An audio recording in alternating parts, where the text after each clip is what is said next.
Did you hear me fart? That was hilarious. Can we play that back? Hey, it's so good to fucking be with you, Aranock. Yeah. Love your face. Love your Gosh, face. dude. You beautiful human being. I love your stream room, too. Okay. So, let me pull up my notes, and then we can get going here on Leftflix and Chill. It's sort of like 2.0. I'm calling it 2.0. It's like a little bit of an evolution of what it was before. And of course, we're gonna, we're recording live on my stream, and then I'll be posting it on YouTube later. So, probably the next couple days. Yeah. So thank you very much for being my first guest, Aranock. Hey. Love your face. Do you want to give yourself really quickly, do the really quick shout out where folks can find you, and sort of really quickly what you do? Yeah, I'm a non-binary streamer and digital artist, and sometimes I make video essays, though I haven't made many yet. I have one that I've finished, but I'm working on some other ones, and yeah, you can find me on Twitter and Twitch and YouTube, and I have I'll just post my link tree in the chat, or I can send it to you, and you can post it if you have a limited on links. But yeah, Okay. That's where people can find me. It's funny, I realized because this has the background thing, I can just like put some of my art as my background. Hey, smart. That looks great. That looks really good here. But I like the room. Give me just one moment. I want to add something to your scene here. Oh no, I don't know where to find it. Okay. And I apologize, my allergies have been horrible today. It made putting on makeup a little tough because I kept having to remove like tears starting to form from my eye. Really? Well, yeah, because my eyes get all itchy during spring, and my nose gets runny, so I'm just gonna be sniffly the entire time. So I apologize because I know that's a not fun noise. Thank you, Hamlet. I'm over it. I'm not mad at all. You can sniffle as much as you want. All right, I'm making progress here. Almost making progress on this thing that I'm trying to make. Trying to do it live. Always trying to do it live, Aranock. You know me.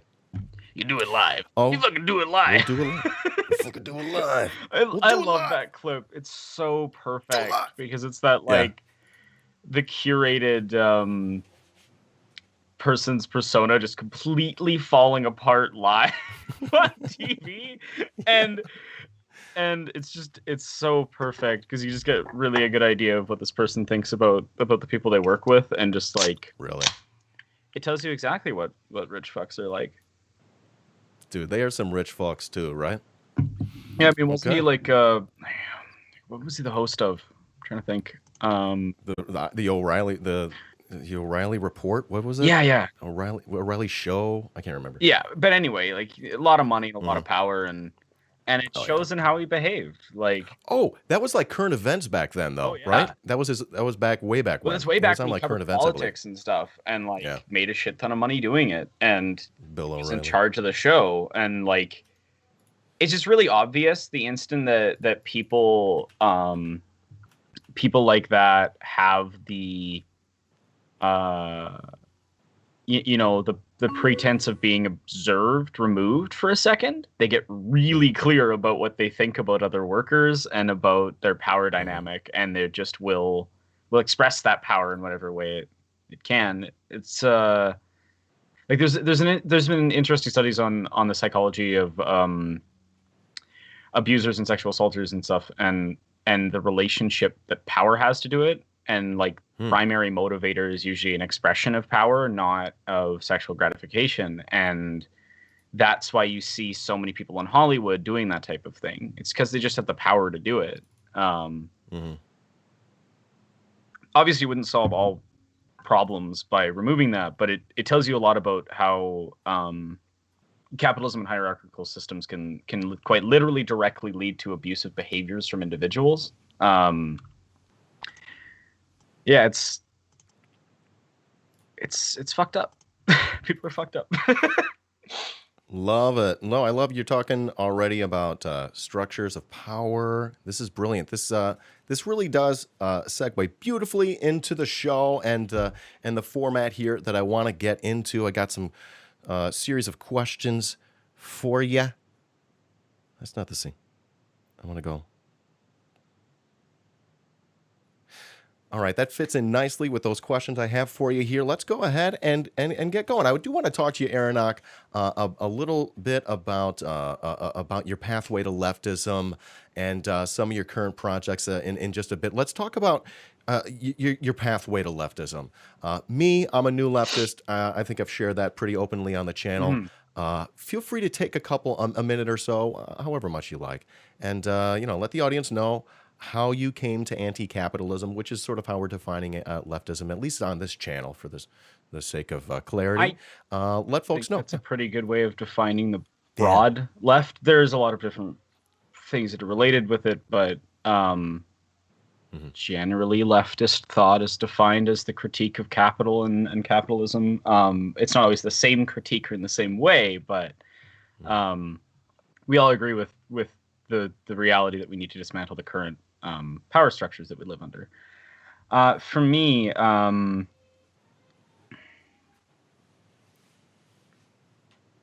guess I have a weird sort of pathway of like the conflict between my family's views and societal pressure and friends growing up. I had a really shit peer group for school.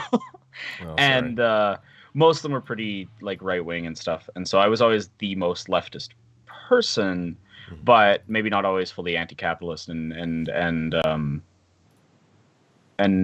not as far left as I would have liked. And the thing is that when you get surrounded by alt-right weirdos and shit, and I kid you not, my school was really fucked up. Like most people were along those lines. Is it okay if I ask, like, generally maybe where people can imagine where that is? If you already So I live mentioned, in I'm Canada. sorry. Canada. Thank you. Think of it as I went to a Catholic school. We'll leave it at that. but this is like, so I'm 22. So like, oh my gosh, you young kid, you fucking kid. So like around love when you. I was when I was like 12, 13 through to when I was like 16 to 17, right?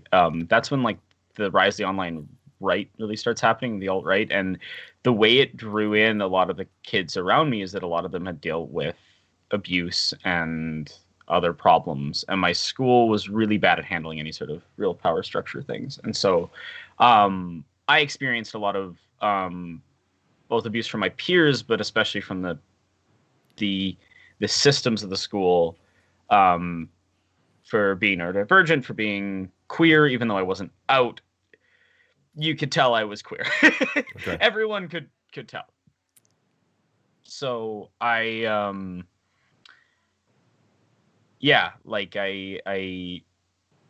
really started moving left when I managed to remove a lot of the toxic people from my life. Like really moving left properly. And it was also just about like gaining more perspective and understanding of what leftist politics are. And so I've kind of done that over the last couple of years going to university. Huge amount of influence on that was just my friend group.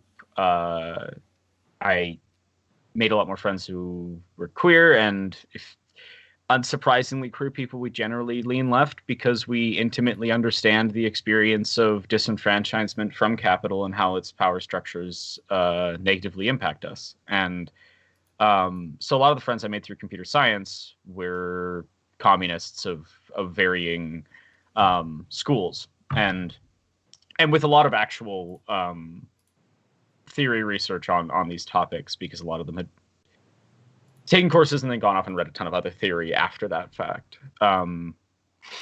It's funny, like I would say comp sci is split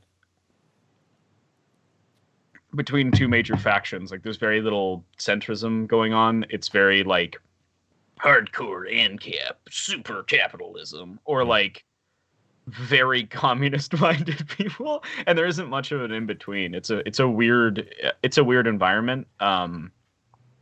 And generally, the more left-leaning people tend to lean towards doing things like research, open source work, that sort of thing. or just taking jobs in capitalist companies, but out of necessity and not really like, hoorah, I'm gonna be an entrepreneur and make all the money. Like, yeah, so it's a weird space, but I would say that a mix between like in high school kicking out a lot of the abusive, shitty people I was around, questioning a lot of the media I was consuming, because at the time, like I don't think people realized just how much YouTube was the alt-right's playground.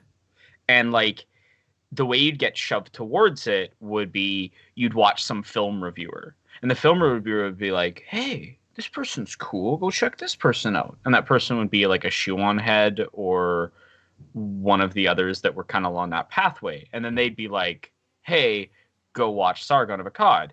And people might get angry me pointing this out, but Chu used to literally go say that. Like it wasn't just like it was a mix between the algorithmic stuff, and I can get into the algorithm stuff later if you want me to explain some of the details on that. But at least as far as I can decipher with a pretty good level of detail, as my specializations in machine learning and AI.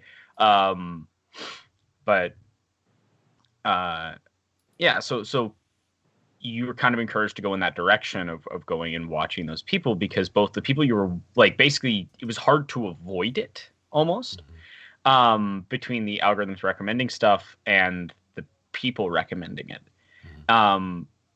And also, again, all my shitty friends who were like, we should watch this, you know, like there's, and it was constantly like me having to argue things with like no one else agreeing with me, because they were all right-wing ding-dongs. So, so it, I felt very alone in a lot of ways, both just because I was treated like shit by the people who were my friends, and also just like, I was like, why isn't anyone else thinking what I'm thinking or saying anything that I'm saying? And so I mostly kept my mouth shut and didn't say shit and didn't argue as much, because it was just tiring. And there weren't a lot of good resources at the time. I mean, I think there's what, like there was Vadim, but he was a very different guy back then. And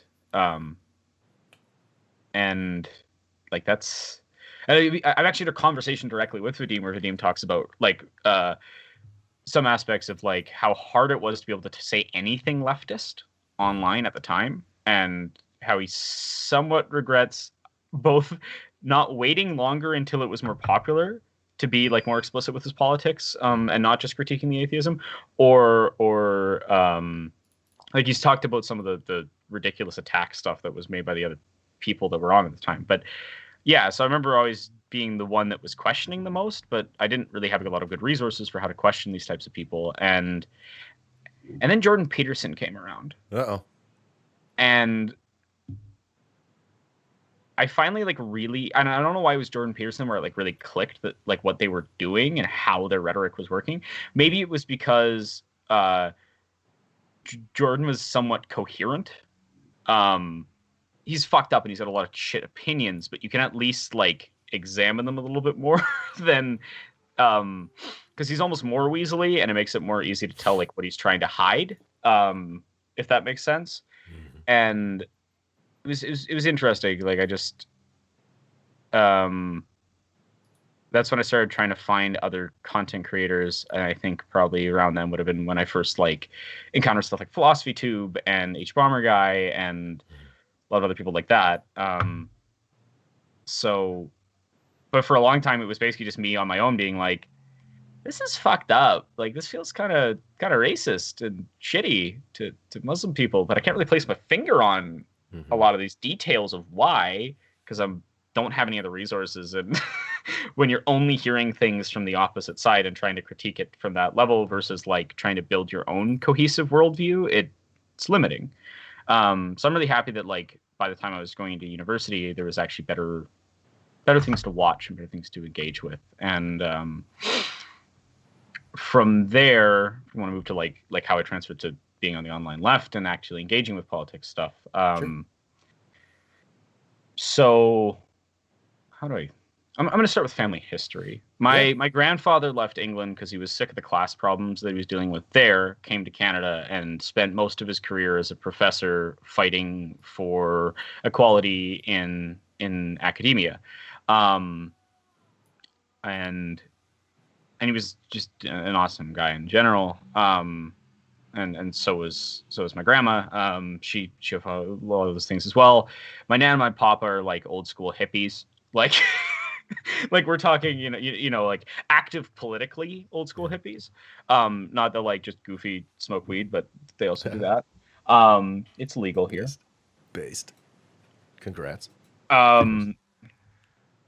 So, and then just the general sort of leftist stint of the entire Irish side of my family and my entire mom's side of the family. So, and there's been a long history of like being really involved in the community around you and engaging with community and volunteerism. So, like my mom was a stay-at-home mom, but she does a shit ton of different volunteering things and has always been super, super involved in a bunch of different ways. And she raised us, but she also basically raised my cousins, our family friends' kids. There's lots of times where I had like 10, 15 kids at my house, like wow. I grew up with a lot of people around that were like siblings, and especially my 3 older cousins.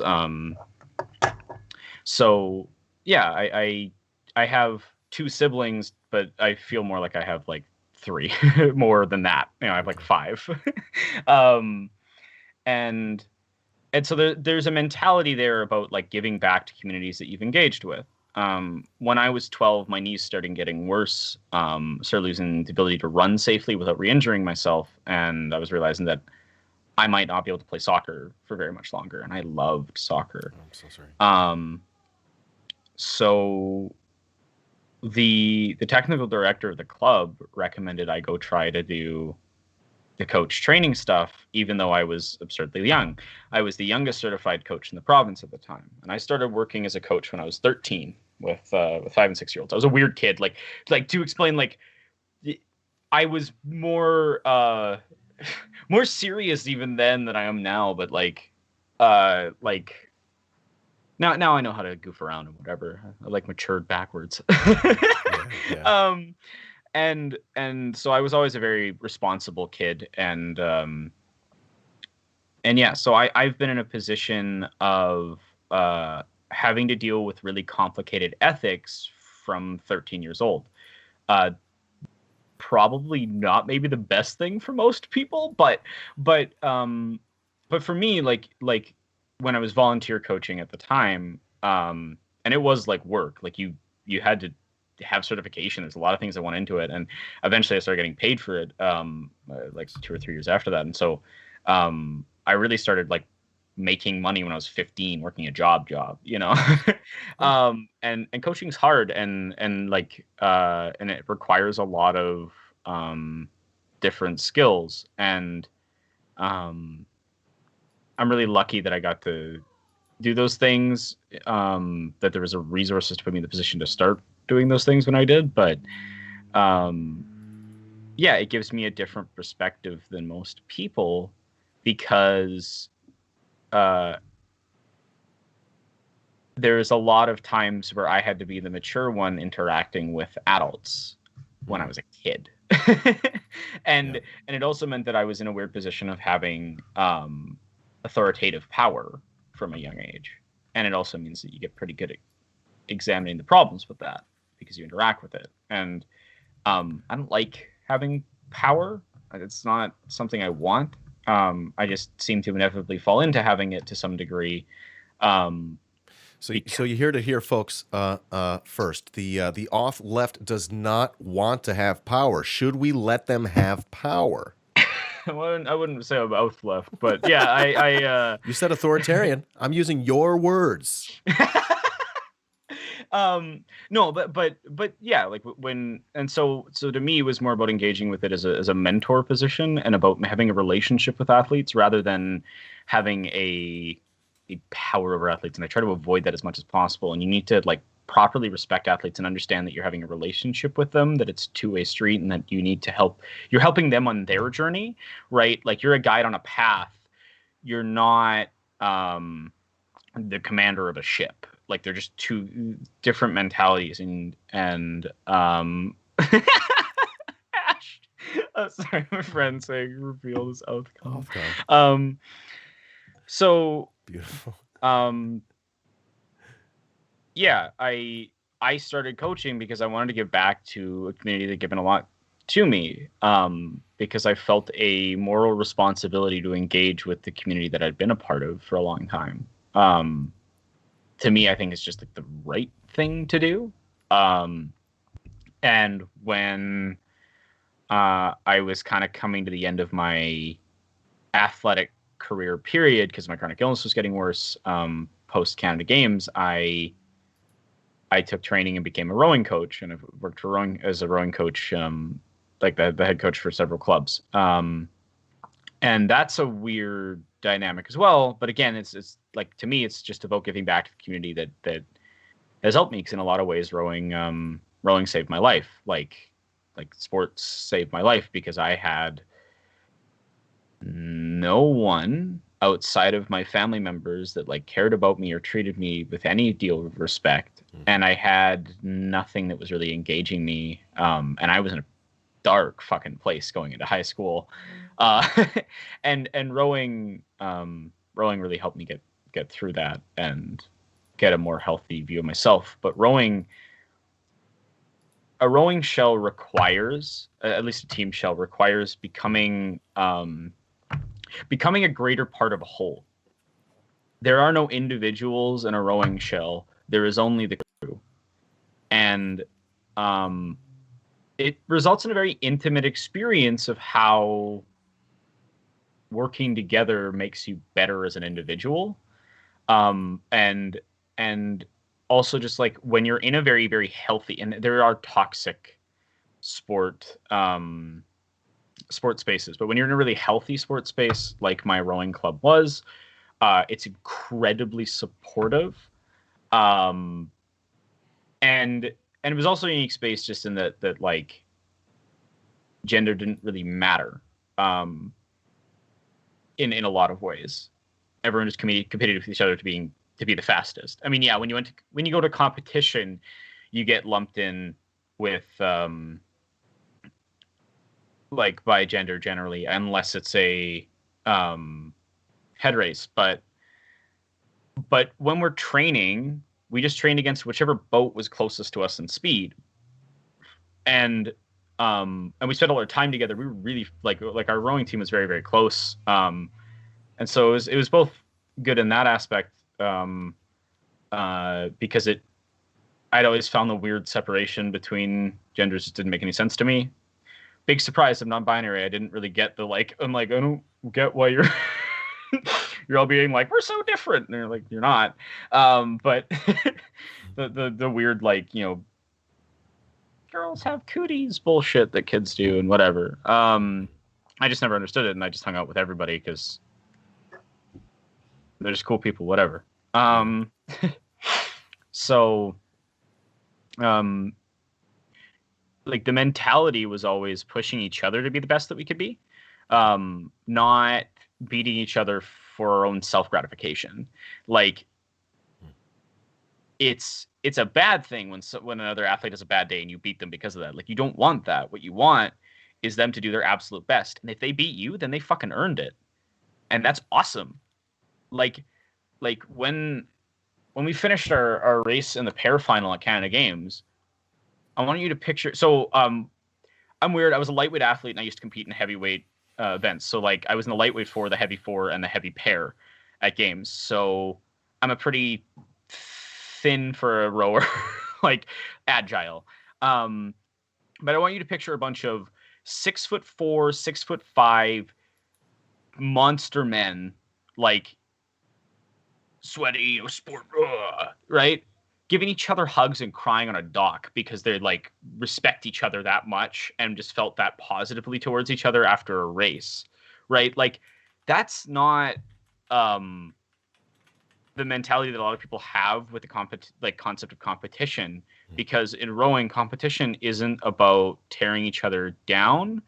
It's about building each other up and pushing each other to be the best you can be, and then expressing it. And if someone else gives you a good race, whether they beat you or you beat them, what matters is they gave you a good race, and that's like an amazing fucking thing to do. And so we always just have a lot of respect for each other. There are very, very few rowers that I don't have just the utmost respect for, that I've raced against, and the few that I do are ones that like don't engage with that mentality and are the type of like ego-driven ding-dongs that are like, I'm the best, haha, good fuck. Like it's just because it's not a good mentality to have, and it's just not how you build up a community of support. And that's not a unique aspect of rowing, and there are places in the world where that is not how rowing is, and rowing is very much that sort of toxic masculine form of competition. But at least for me, when I was an athlete, it was a very, very supportive environment. We became good friends with a lot of the people we raced against in like from other provinces, right? Like you finish racing and you all go hang out and you do stuff together. Like there is an animosity. And it's all about support. And so for me, like a mixture between my family's mentality is about volunteerism and caring about community and re-engaging with community and giving back, right? Having a relationship with the things in the world that you've engaged with, that you give back, you don't just take. My experience with disability and the ways that they experienced a lot of systemic issues from that. I mean, like I pay a shit ton of money every single month for pharmacare because we have universal health care in Canada, except we don't, because it doesn't cover mental health. It doesn't cover like any pharmacare. And for a lot of people, it doesn't even cover full access a lot of the time, especially if you're Indigenous. There's a lot of issues with systemic inaccess of healthcare systems because there's no way for people to get to the healthcare system. So it's like, yeah, you might be able to enter in for an appointment, but if you can't afford getting from, say, a northern community to a hospital in one of the main cities, you don't have that healthcare. Right? Like, yeah.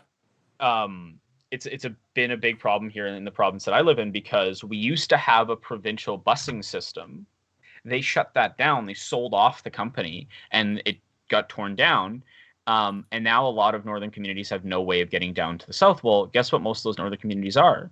Indigenous communities, which means that like the systemic violence around healthcare is still there, but people can just go, well, but you can still book an appointment. And it's like, but they can't get to the appointment. So what's the point? They have no real access. That's not universal healthcare. That is limited access to most processes. Yeah. And it goes with a lot of things. Like we have like almost no mental health care system in Saskatchewan. It's basically non-existent. I mean, it exists, but it is abysmal. I don't know anyone that has had a positive experience with it that hasn't had several abysmal experiences before that. And that's if they're lucky that they ever get any positive experience from the mental health system here in Saskatchewan. And yeah, so, and then just being trans, you constantly encounter the problems of capitalism just from talking to people in your community. We are disproportionately homeless. We deal with a lot of the issues with capitalism, and especially trans people of color experience it way more often and much worse. And it's just, yeah, I don't think there was a way that I couldn't have ended up leftist because of all of those things. Yeah, and I think, but an important aspect to take away from all of it is like how important community is in everything, and that I think like a Western sort of colonialist mindset is you take what you need from the space, but you don't build a relationship with that space, and you don't give back, right? and that applies to a lot of different aspects of life. And it's not just, you know, in things like sport. It's how we interact with the environment, how we interact with people and our friends, our families, our yeah, and it's just yeah. I think part of properly engaging with leftist politics means properly examining the underlying tenets that come from the West and listening to experiences outside of our own, especially Indigenous experiences. Aranock, loving it. Leftward bound. Let's move along. Let's move on. This is so fun. I'm loving chatting with you. Just, you look great. I'm so sorry I didn't mention that. I fucking love your look today. Fucking beautiful human being. You're so you're so great. Great in every fucking way, dude. So next up is Where Are They Now? Is the name of this subject, the name of this topic here. I would love it if you just sort of let us know what current projects you're doing right now. And then after this, we'll be able to talk about maybe how you could have skipped a couple steps along the way. Yeah, so what are you up to now? Well, where should I start? I mean, as usual, I'm helping with charity streams and things. There's one coming up at the start of next month that I'm going to be helping mod and host that Adnan's running. I think you know Adnan, right? It's not ringing a bell. Oh, that's okay. Well, I'll introduce you to it at some point then. Yeah. I think you would get along well. But yeah, so, you know, always doing stuff like that. Where I'm at right now is I got laid off the other week from work. I'm sorry to hear that. Yeah, that's awful. I have an interview tomorrow with the professor I worked with last summer, and so I'm hoping to get a new research position, which I would love. Pays worse, but I'll enjoy the job. And I mean, pays worse just means that I'll have to take a little bit larger loan than I would like to be able to pay for university next year. But research is really fun. It feels really valuable. You know, you're actually like doing something that contributes to humanity, and not just like making some website or something. Computer science research? Yeah, it'll be computer science related research. I can't talk details because A, I don't have a ton, and B, I don't know what I'm allowed to speak about. So I'm just keeping it very bare bones. It'll be machine learning related, and that's all I can say. Oh, cool. But it is a positive thing that they'll be working on. The university I attend does a lot of really good work, and so I'm hoping I'll get that position and start work beginning of next month. But that kind of just threw a wrench in things because if I get stressed, it makes my chronic illness work. Worse. So I kind of haven't really done much over the last week and a bit, or a couple weeks, because I've been pretty sick. But it is what it is. I've basically just been streaming because I can't focus on like writing or doing anything like that. But I'm gonna get to work on something right now because I gotta be in my bonnet about something that's been annoying me, which is and people are gonna get annoyed when I talk about this. So I'm gonna be careful about how much I say here because I really want to curate the full video. But I'm gonna write a script on this about why the whole go outside / go touch grass is ableist, where like what that mindset connects to and how it results in systemic violence. And the thing that a lot of people take this as is like, oh, you're saying it's ableist because you're like, it doesn't include people who can physically go do those things. And it's like, kind of, but that's actually not the major problem with that statement. It has to do with the moralization of going outside, i.e., you are placing more moral value on someone's judgment and capacity to say something based on their ability to go outside more often. And as a chronically ill person who regularly cannot physically go do that, right, you're both discounting my experiences, but also that moral judgment about like how often you engage with the outside world comes up a lot in how schools structure things and how workplaces structure things, and the priority being on being person working rather than working remote, which is something that like COVID has brought into stark relief. A lot of people don't like didn't realize, oh, actually, we could have just accommodated disabled people this entire time. So listening to a lot of people during this pandemic, during this experience where people are finally realizing that, like, hey, actually not being able to go outside doesn't make you less capable of doing work. And having people use that as a moral judgment on people's statements, or as the catch-all of like, oh, you're what you're saying has less value, is like really problematic. And when it comes to schools, right? So growing up, I missed on average about a third of a school year every single year because of how often I got sick. I would get strep throat a ton. I would get the flu. I would get whatever because I'm chronically ill. My immune system doesn't work properly. Obviously, I can't really fucking leave the house during those periods of time. And rather than the school doing, reasonable things like accommodating my needs because I can't physically be there, I would constantly be judged by both the kids I went to school with bullying me a shit ton, and the school itself being constantly angry at myself and my parents for not going outside enough, literally. And this mentality pops up in a ton of other places, and I want to do a little bit more research on it before I like really dive deep into it. But just this is the very broadest of strokes what the topic is. Oh, sorry, my phone's I forgot to disable that. I had a alarm set up back when I slept at a regular schedule because of work for when I took my afternoon medication. But so I get that for a lot of people, when they're engaging with it, what they're thinking is just that it's fun, some funny little thing to say, right? But what you're doing, whether you realize it or not, is making disabled people feel kind of shitty. And engaging with a mindset that's already been built by society that's ableist. And I want to be clear that I'm not passing moral judgment on people for saying this thing that they've heard and they're just regurgitating. That's what people do. However, people's response to being critiqued about it has been interesting, to say the least.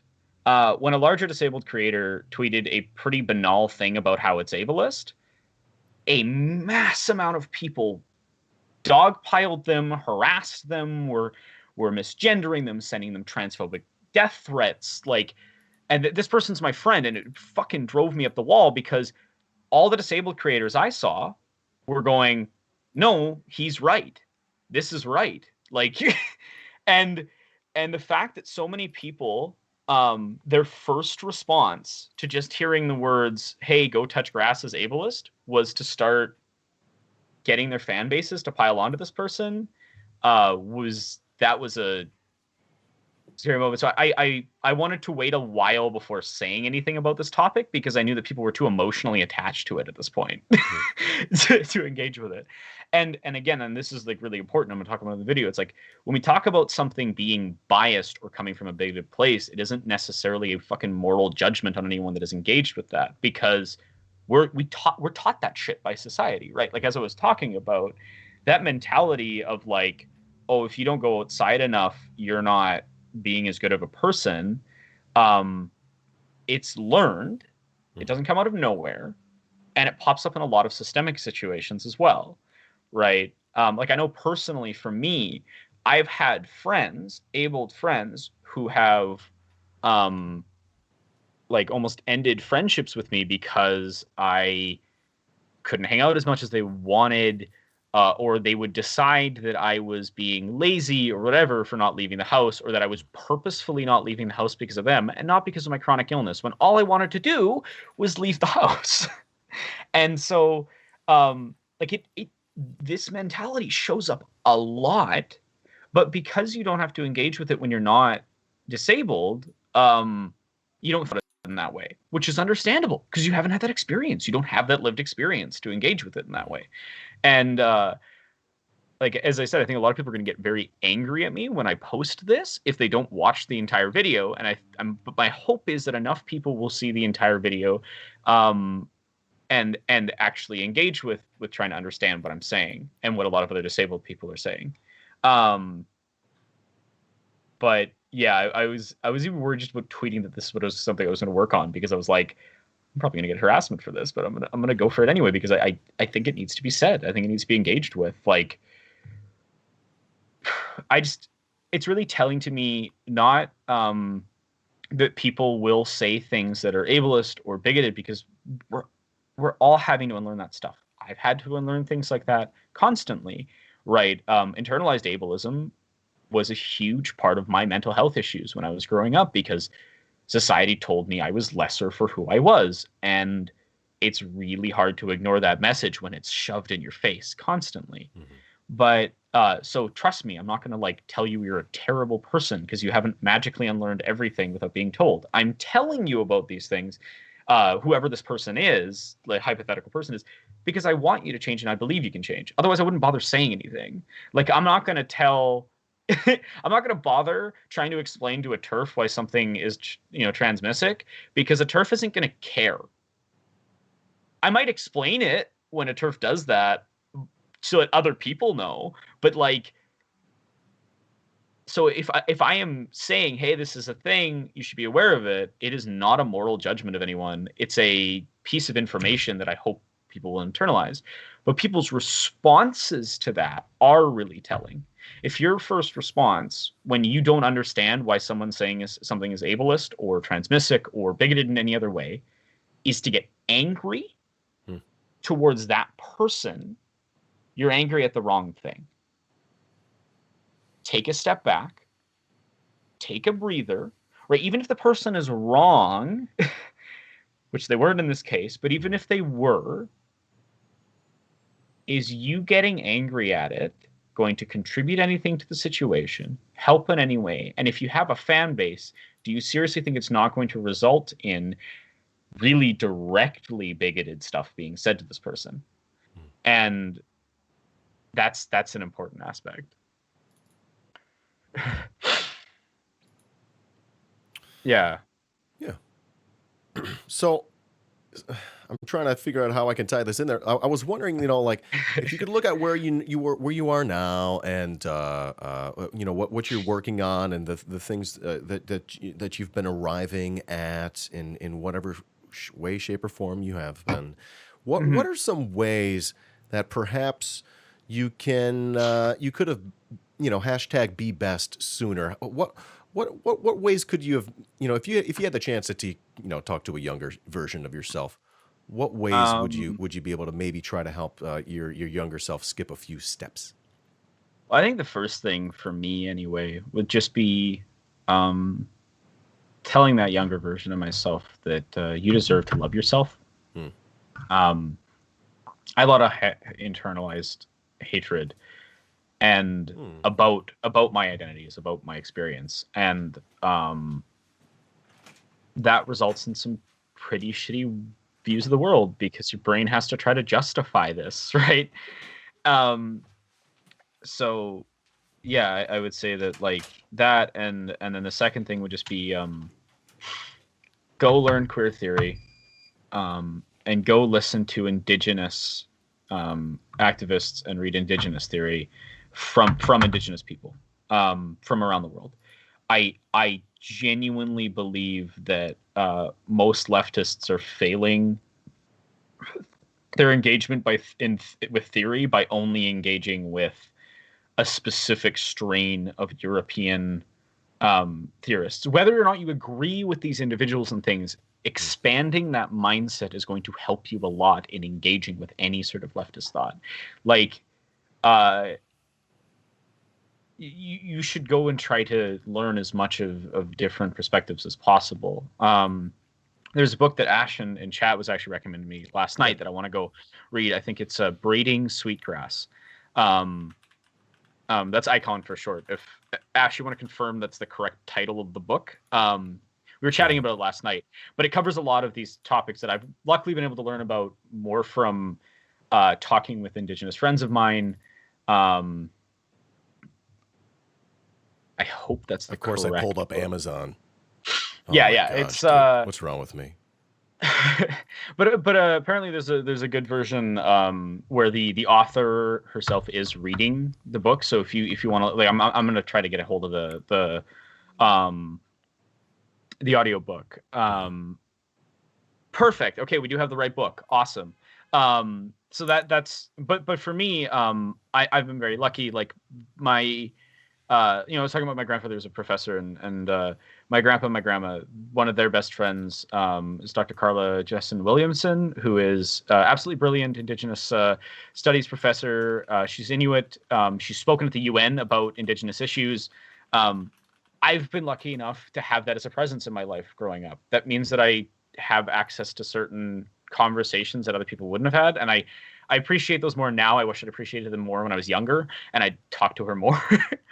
but she's absolutely brilliant and just a wonderful human being. And that's the thing is, like, I think people just need to go listen to more Indigenous people talk about worldview and mentality and leftist politics. Lasso, Silver Spook, Conquest of Dread. These are all wonderful people that people should go watch and listen to, with very different perspectives from different areas of the world on Indigenous issues. And yeah, that's the those are the kind of the two spaces, because I think that and just engaging a lot more with queer theory, and then obviously the biggest one for me would be go learn more about Black theorists and their experience in the U.S. and both the Black Panthers from the Black Panthers perspective, not from the CIA type of perspective on them. Mm-hmm. Learn about Kwame Ture properly. Learn about Malcolm X and Martin Luther King, and just go engage with marginalized theorists and political activists more. I don't know about the chat. Yeah. Don't even worry about it.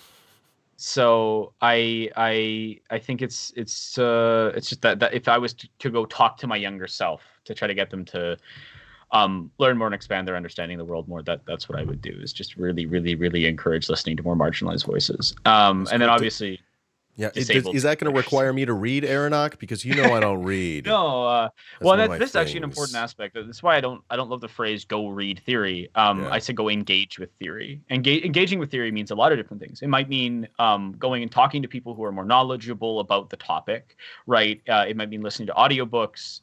It might mean reading, but it's about engaging with it in the way that's going to help you learn best. As someone who's worked as an educator, like, everyone learns in different, unique ways to them.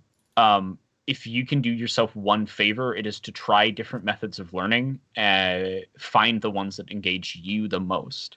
For me, when I was younger, I could read a lot. Due to a mix of my medications and my neurodivergence, I find it very hard to focus on reading anymore. So I engage with stuff more from listening and from conversation, which is why I like to go and talk to other leftists who know way, way more than I do, that I am lucky enough to, for some reason, to have the access to talk with.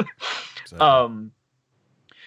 And that's why I think there are really good resources out there if people want to find them. I just think that a lot of times people don't try. Yeah. Because I think it's it's easy to just read only Marx or Kropotkin or a couple other people and never engage with the theory that came after them. Now, Marx and Kropotkin are incredibly important. That's not what I'm like before someone does the hey, you're hating on them. No, what I'm saying is there are a lot of amazing queer, disabled, people of color, Indigenous people who have expanded on their ideas drastically and improved on them, or have their own ideas from their own cultures that are really fucking worth engaging with if you are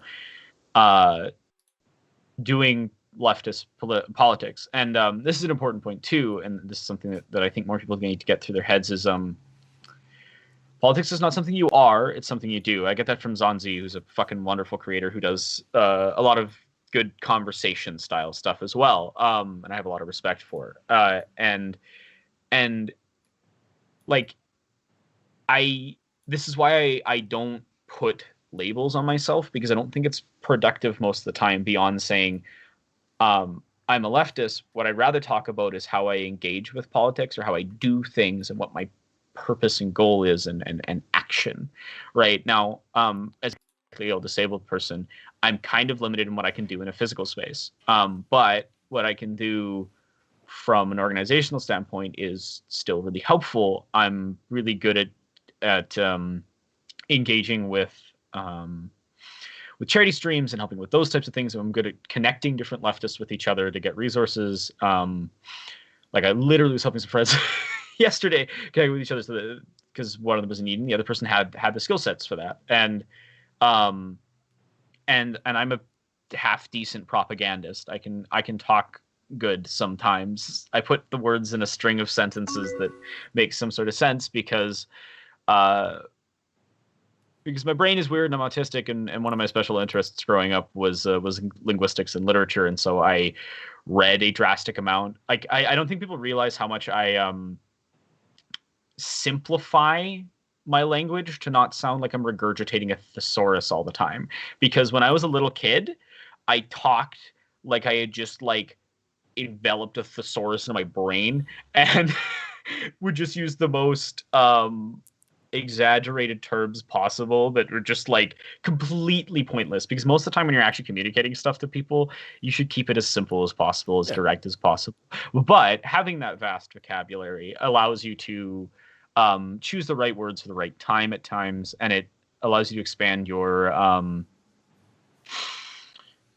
capacity for imparting information. And the other thing is that I worked professionally as a coach since I was 13, and my entire job was imparting information well. And a lot of it is also just trying to help people want to learn.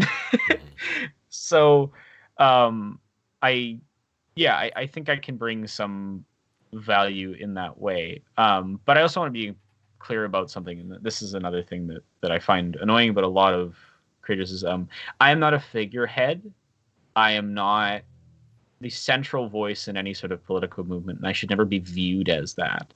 I'm just an individual, and I do not represent my entire community, nor should I ever be seen as that. As a trans person, as a disabled person, as a neurodivergent person, right? I am a singular voice, and you should listen to the entire community and engage with many different people, not just New host Ross Publica. And if your engagement with disabled people and queer people and neurodivergent people ends with me, you are failing myself and you're failing yourself. And that's a really important aspect, because I find a lot of people want to centralize themselves. I'm not leading a movement. I just say some stuff that I think is valuable, and I try to get people to understand my own personal experiences. So yeah, I think that's an important thing to say. Yeah, buddy. Well, I tell you what, I got a little bit left here. Okay. If you still got time for me, yeah. Absolutely. Oh, I got loads of time. I got no time limits. Beautiful. So next up in the interview here is the Leftist Inquisition, where I have a series of questions. No one expects the Leftist Inquisition. No, buddy. I got a series of questions for you, and we're just gonna take them one by one. Have fun with it. This is based off of. They said it was Proust's questions, but we looked into it and it wasn't, and now I'm not remembering who it was actually from. From Bernard Pivot. I'm assuming Bernard Pivot. He's French. Bernard Pivot. All right. Here we go. Are you ready? Dans l'émission française, alors je parle un peu de français, mais je parle comme un enfant. I was in French immersion as a kid, so I speak some French, but yeah, I'm out of practice, so I speak a bit like a kid. Well, here we go. Let's begin the questionnaire. Number 1. Aranock, what is your favorite word?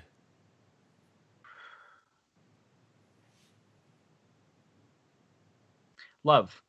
It means a lot of different things in a lot of different circumstances, but when said with true meaning, it is the most powerful word. I love it.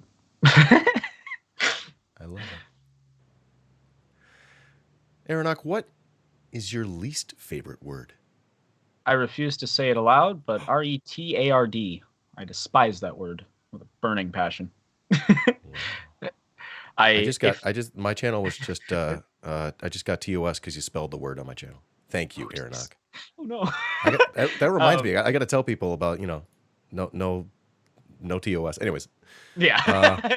all right. No, I just, as a disabled person, that word was Yeah. constructed from a harmful perspective. This is something that people need to get through their head. Just because it was made by doctors doesn't mean it wasn't ableist in construct from the beginning. The way that it placed a value metric on disabled people and viewed specific learning disabilities as making someone less of a human being is really relevant to how it became an insult. It became an insult not as a bug, but as a feature of how the word was invented and created to be used. And there is no reclamation of it to me that makes any sense, because it can only be used really to denigrate someone, because its very meaning is about saying your mental processes are lesser. And that's just a not good perspective to me. So I don't like that word on so many levels. And I'm very tired of certain types of able people's obsession with trying to argue that they should be able to say it. Moving along, number 3. There's my little Yeah. Yeah, I thought you were going to go with hatred as well. I was like, does he not know how to, excuse me, do they not know how to spell hatred? I'm like, oh man, we're going to have to work on that, Aranock, but no. No. I was just talking about the slur. Yeah, right. Moving on. Aranock, what sound or noise do you love?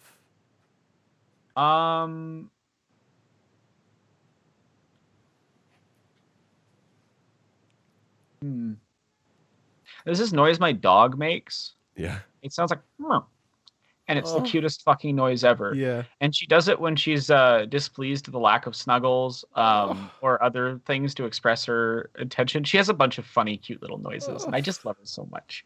Because she's a Basenji, so they can't bark because they predate the development of the vocal cords to be able to bark. So, wow, they're really cute. They're really sweet. Good dog. I love Basenjis. They're just good babies. Dog. Yeah. Aranock, what sound or noise do you hate? Oh, that's a long list. Yeah. Metal on certain other surfaces drives me up a wall, especially teeth. I fucking despise the dentist's office. I'm very thankful I have a nice dentist and I like her, but I hate the dentist's office because it's just sensory overload like that. Like just the, and you're like, ugh, like it. Like sensory overload feels a little bit like having like tiny needles stabbed in like every pore of your body. Sometimes like it's genuinely painful. There's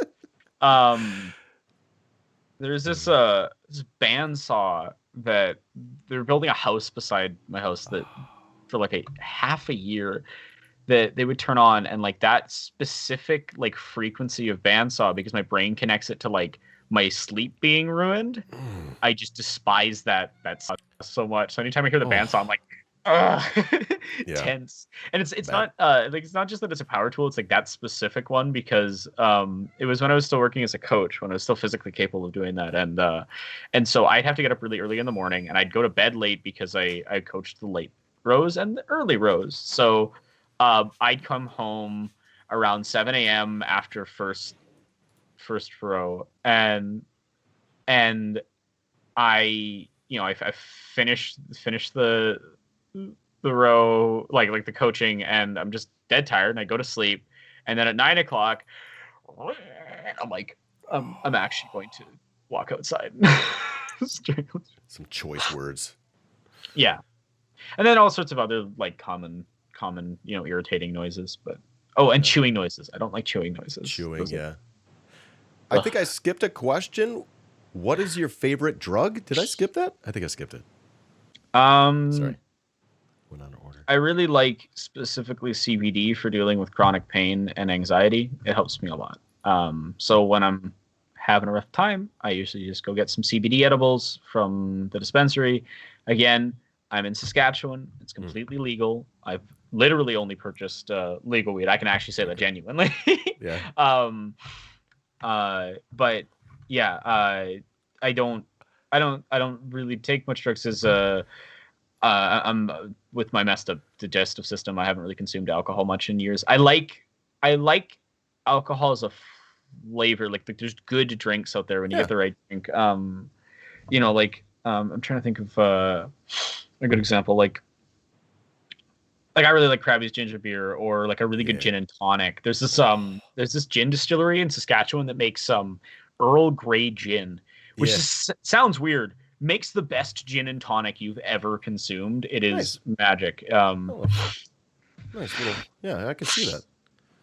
I'm a big gin guy. I used to work at a gin bar. Actually, we had like 150 Awesome. different gins. Yeah. Okay, that's Yeah. amazing. I love Yo, that. I tried so much gin. Aranock, what's your favorite curse word? Please no slurs. Favorite curse word? I mean, fuck is just great. Fuck. Yeah. Like, fuck's just like spice word you can throw into any sentence. So when I was a kid, I like barely swore ever. Then I became a rower and I got a sailor's mouth because you spend enough time on the water. Like I've been trying my best in this interview to not just be constantly f-bombing, but like I don't give a fuck. my natural pattern of speech is just fuck. Like Yeah. like I have no, because to me it's a fun word, and it's funny because I think sometimes over text, because some people have like such a strong connection to fuck, they hear fuck and they think I'm like serious, and to me like fuck is a silly word. Like fuck is not the word I use when I'm angry or serious. Fuck is the word I use when I'm like, haha, this is funny. Fucking ridiculous, you know, like like it's not a serious tone word to me. No. And it's fun to say. It feels good. I am wearing a Destiny 2 raid ring. I play a lot of Destiny 2. I have an unhealthy addiction to that game. Is that your main game? Your number one? My number one. Yeah, Number one. I play it a lot. Nice. It's I have a Destiny 2 plan, and I stream it a fair bit too. We do raid runs and stuff. This is a question. I'm not really so sure about myself, but who would you like to see on a new banknote? A new banknote. Yeah. I mean, I'm a communist. I would like to abolish money, but yeah. I mean, I'm trying to think of like the best answer to that.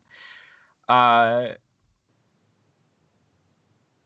would want someone put on a banknote that like demonstrates how horrible capitalism is, just by being placed there. Like it's not even someone I respect or like. I actively want it to be someone that like if they put it on the banknote, people would say, "Wow, like this is fucked up," because it would just piss them off at the government, rightly. Because like to be honest, anyone who deserves to be on a banknote, right, is someone that has worshipped capital, and as such, it probably should be some exploitative asshole and not someone who was harmed by that system. Bezos, Elon Musk. Yeah, like if they put Bezos on a banknote, I think it'd be perfect at like just being able to point to it and go, this is what it is. It's fucking idol worship bullshit. Yeah. and Bezos is inherently a part of that. So yeah, I think it's a weird answer to the question, but it's a like it would do a really good job of like pushing the right information to people about why capitalism sucks and why money sucks. Yeah. Just by putting someone who represents all of that on it. Chat's saying a sweatshop worker, which would be like the opposite end of that fucking spectrum, like a child laborer from the 20s inside of a coal mine or some shit like that. That would be perfect because it would make you really think about exactly like what this represents. Yeah. The exploitation of workers. Perfect. Like, just right on. Perfect. Perfect. Loving it. Loving it. Next up. Got a couple left. Oh, no. I wish I could do this all day. Next up. What profession other than your own would you not like to attempt? What profession other than my own? Dirty Jobs? Isn't Dirty Jobs based off this question? Probably. I'm trying to think. Like there's show off each question. Jobs. Just good noises. I mean, there's lots of jobs that I wouldn't want to do because they're horrible experiences, and also like I'm too chronically ill to physically do them. But I think the one that would like destroy my soul would be working for an insurance company. I think that would just crush me. That's my dad's career.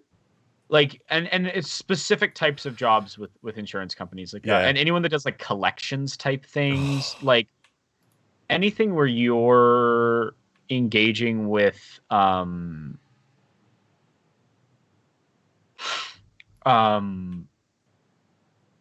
word I'm looking for, like anything where you're engaging with like having to fuck over poor people.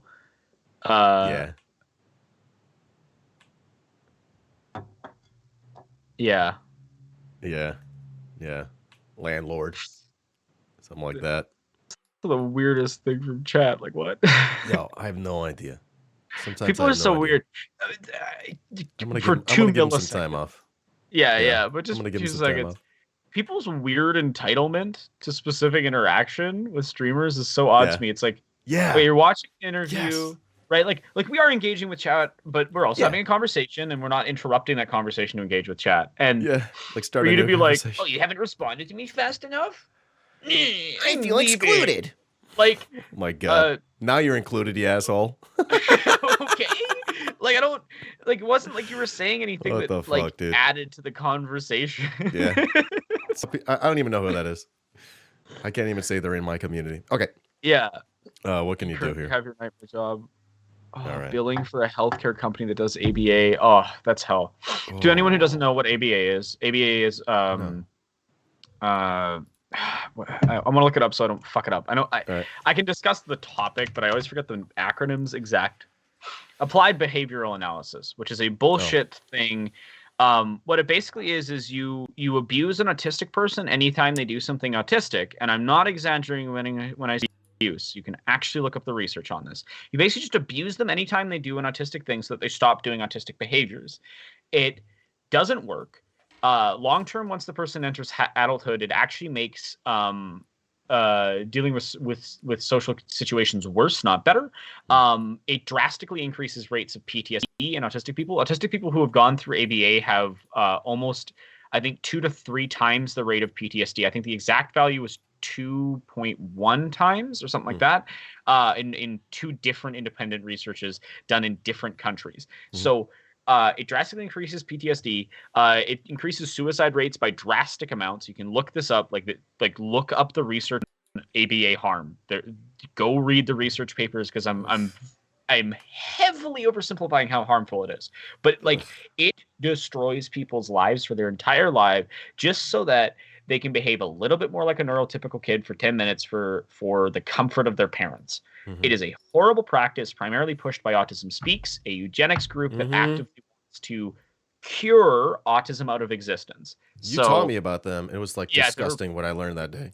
Yeah, when we watched watching this as autism is like fucking terrifying. It is a horrifying video. And these people like constantly get like in celebrity endorsement and shit. I despise Autism Speaks with like every fiber of my being. But yeah, ABA is a horrific experience, and I feel really sorry that Ash, you have to deal with that with your job. But that's also just the reality of like we live in a shitty capitalist society.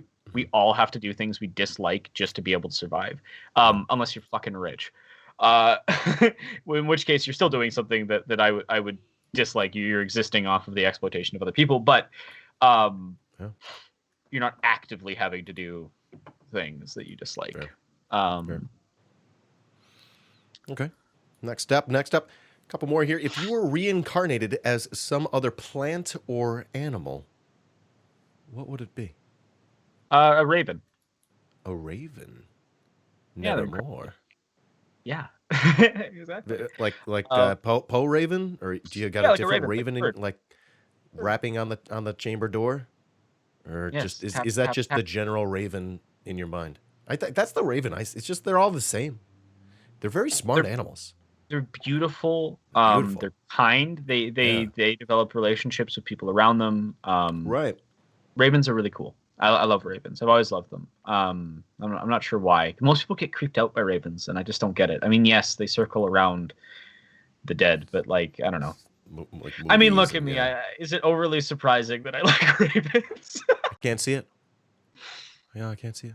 No, yes, absolutely. Love it, dude. Beautiful. Oh, I love a raven. Do you have like raven iconography in any of your like logos or I need branding to add or whatever more. we call it?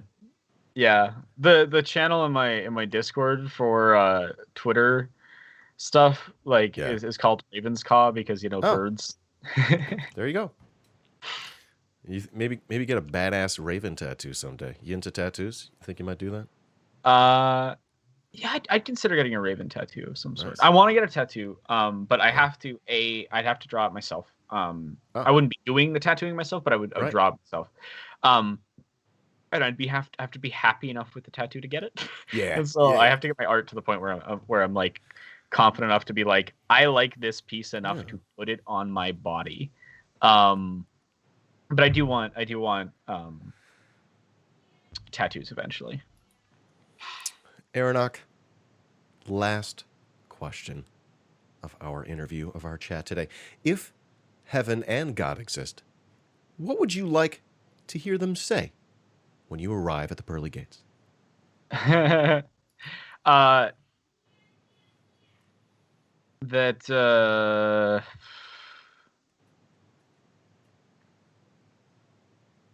That every shitty Christian who has murdered, abused, and treated like garbage all of the wonderful marginalized people that they have systemically harmed for decades aren't there.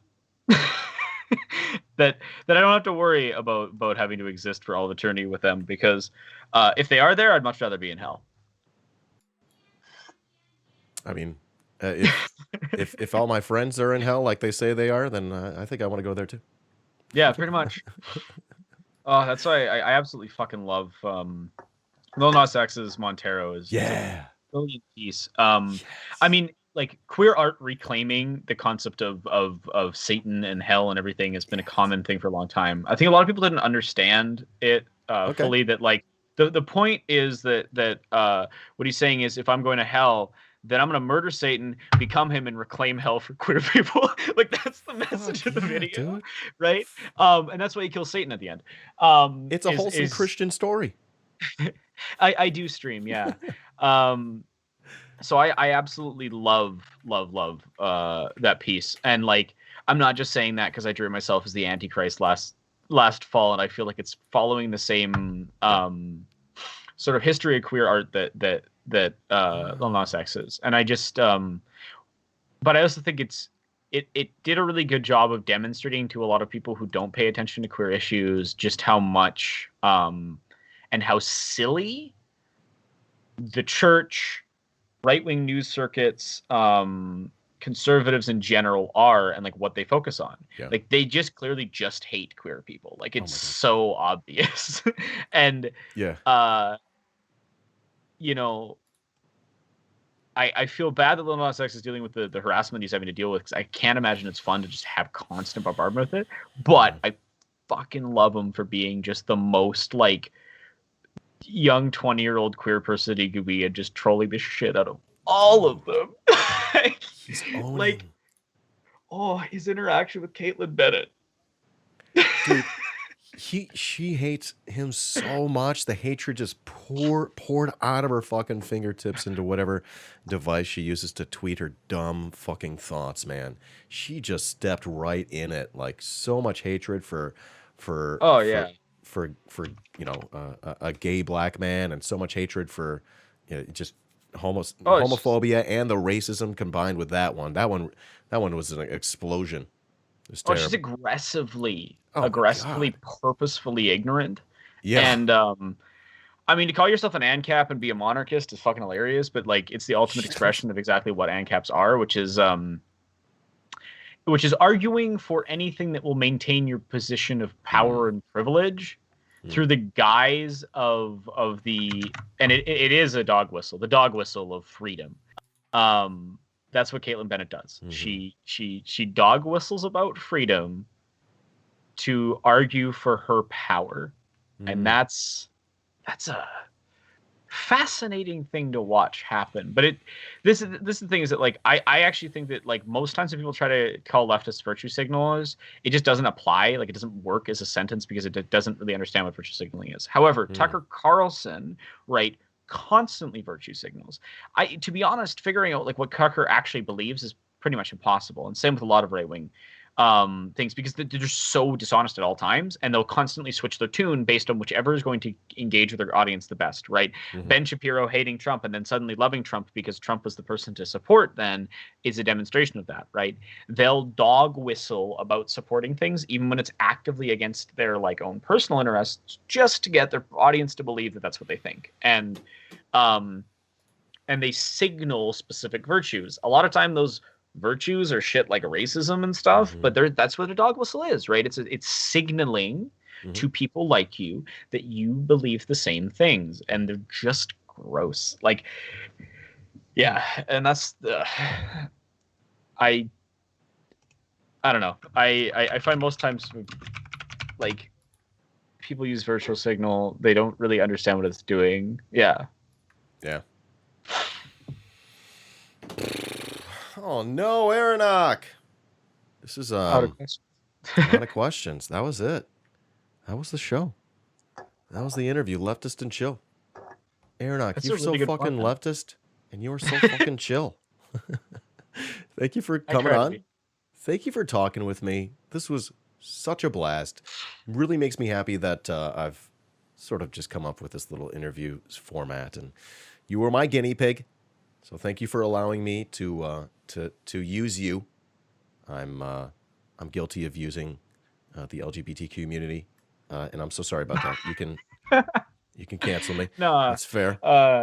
as I said, right, I'm just an individual. Oh, of course. I, Oh, I, I, I you're know, I know nothing. you're joking around. I'm just pointing Yeah. this out again. Yeah, like I think sometimes when trans people talk about trans issues or queer issues, it gets taken as like, I know everything of my community and listen to me as the authority. And it's like, no.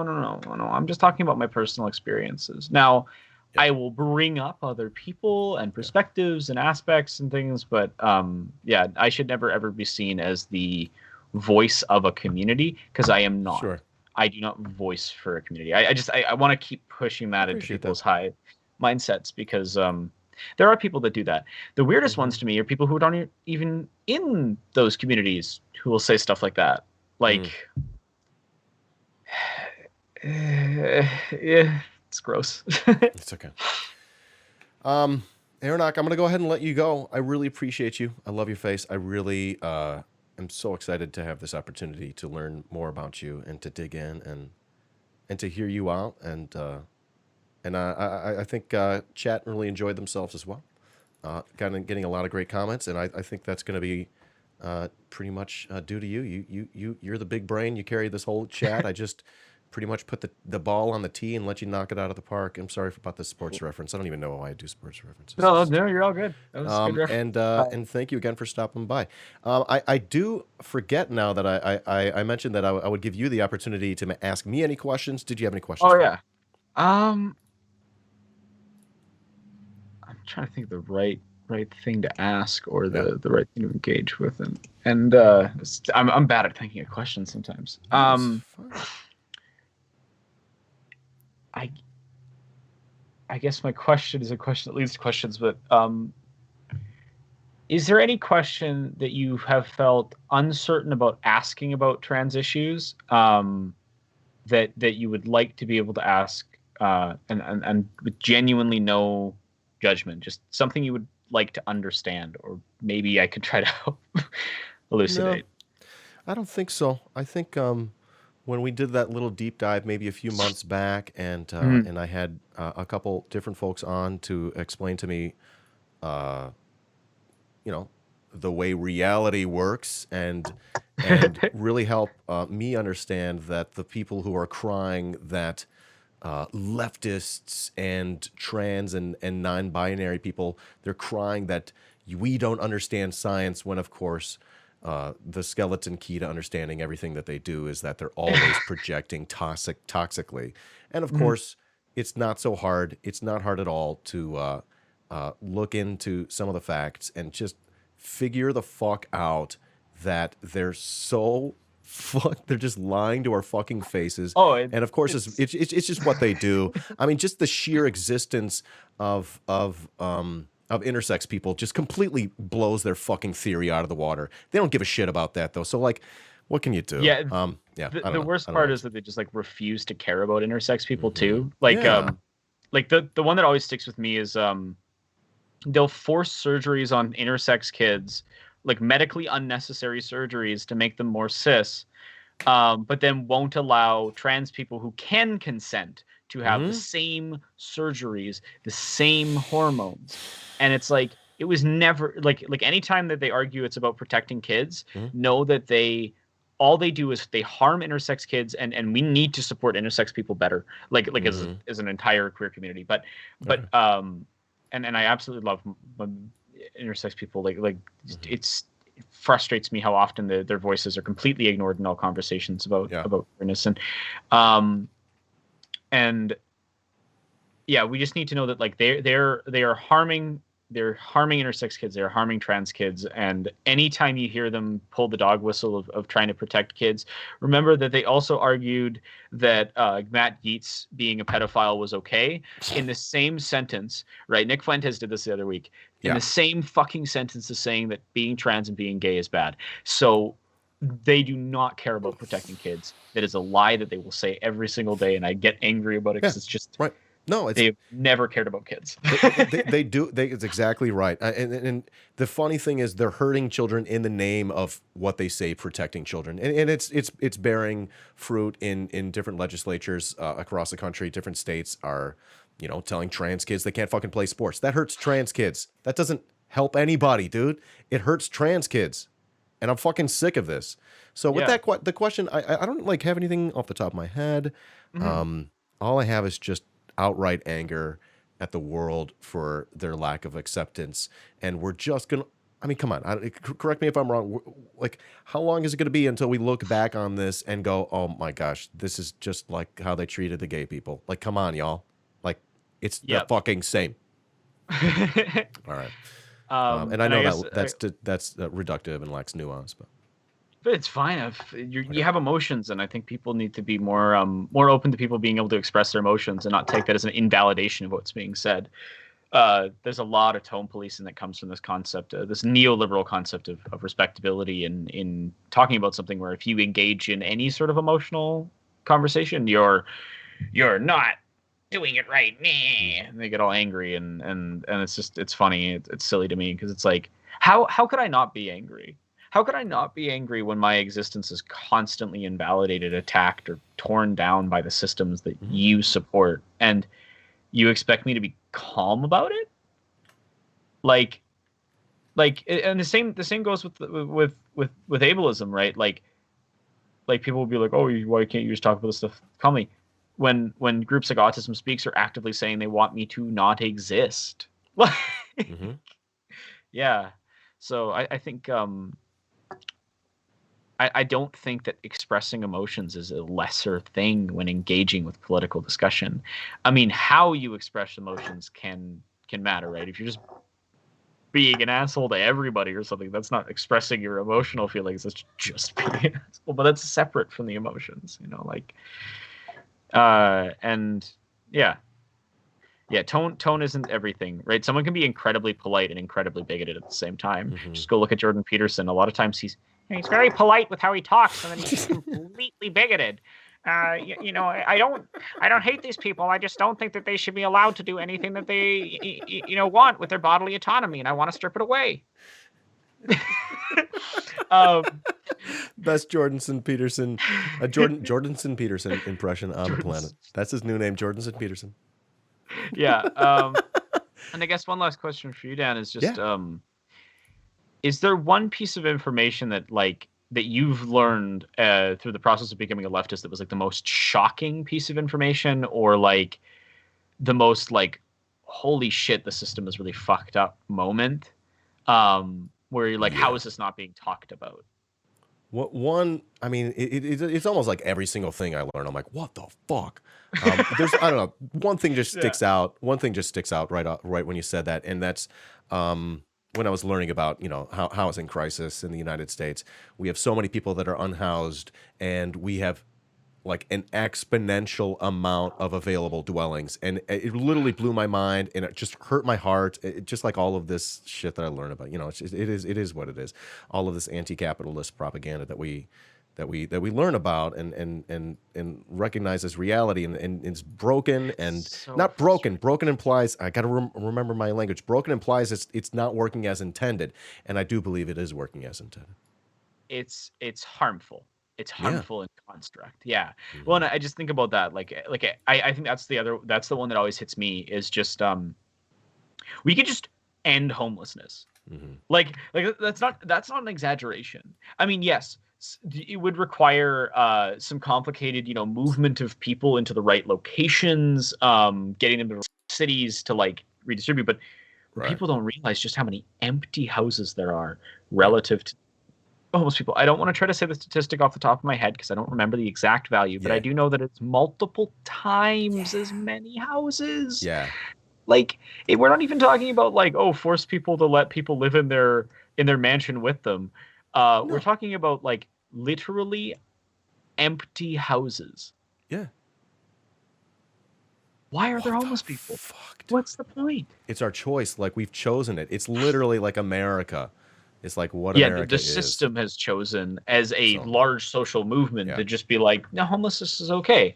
And this is the important thing, and this is why I like despise class reductionists, because you can't really talk about any of these issues without talking about identity to some degree. Like, homelessness primarily affects people of color, and especially queer people of color, and especially queer disabled people of color, and any individual parts of those groups. But like the intersection of those three is affected the most heavily.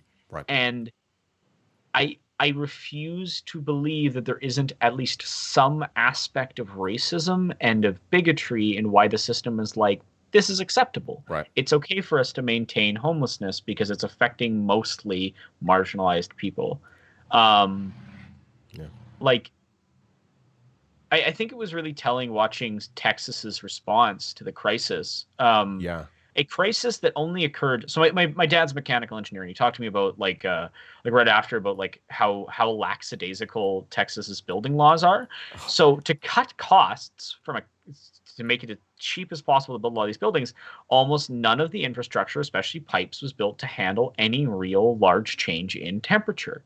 They could have just done that, but to cut costs down and make it cheaper, they didn't. And like that is so sad because it's a climate crisis caused by capitalism altering our, because we wouldn't have had like that specific winter storm is a direct result of climate change. It's complicated and I'm not the person to explain why, but I go look it up, go research stuff. But so a crisis caused by capitalism got way worse because of other capitalist things. And it's this is the important thing that people need to get is none of this is separated. I think capitalists like us to try to like minimize into singular topics, right? Like homelessness is one. Attention to any of the actual problems of like capitalism, the way that it's leading to a lot of these issues, right? Because if we only ever microanalyze and never take any sort of macro lens to the world around us, we can't really understand how things interrelate. We can't really engage with changing them. It's kind of like, let's say you're sick because you've been shot with a bullet and you're getting lead poisoning. Yikes. So it's a weird analogy, but you can do stuff to try to like treat the symptoms for the lead poisoning and everything. Yeah. But if you don't remove the bullet and heal the wound and disinfect it and do all that stuff, right? If you don't actually deal with the initial thing that's causing everything, you're just going to eventually slowly die from it, right? Like that's the reality. And we're like, I don't know why I went to like a 1850s musket, but like musket injury, but it was just one that I could think of that like really has that example of like, if you don't handle the problem, eventually the problem is just going to get worse and worse and worse and worse, and you've never really. So why does it auto go to the background effect? I don't want the background effect. There we go. Oh. This makes my hair look funny. Yeah, Skype, sorry. Skype's doing its own thing, and that's fine. But yeah, it's like I think we need to, like, obviously you can't focus on all problems at once, but I do think that it is relevant to be able to say, hey, I'm dealing with 10 problems. What is the source of the problem for each of them? And if you find they're all tracking back to the same source, maybe we should be attacking that source and not just trying to deal with the end bits. Because even if we did manage to successfully deal with each of those 10, symptoms on their own, if you never deal with the source of the illness, you're never really going to stop having to treat symptoms over and over and over and over again. Like, yeah, no, it's difficult. It's difficult to engage with because they want us to keep it all separate. Yo. Spitting it today, Aranock. I feel like I got you on a good day. Not that you have bad days. So, sometimes I can make the words sound good. Sometimes. Yo, those words are hitting. I'll tell you what. Love it. Okay. Well, we're in this the final portion where you ask me your questions. Any other questions for me? Is this it? I'm trying to think of every question. Yeah, I'm sorry, I don't have good answers. I'll try harder. I'm terrible with questions. That's fine. But it's all good. Yeah.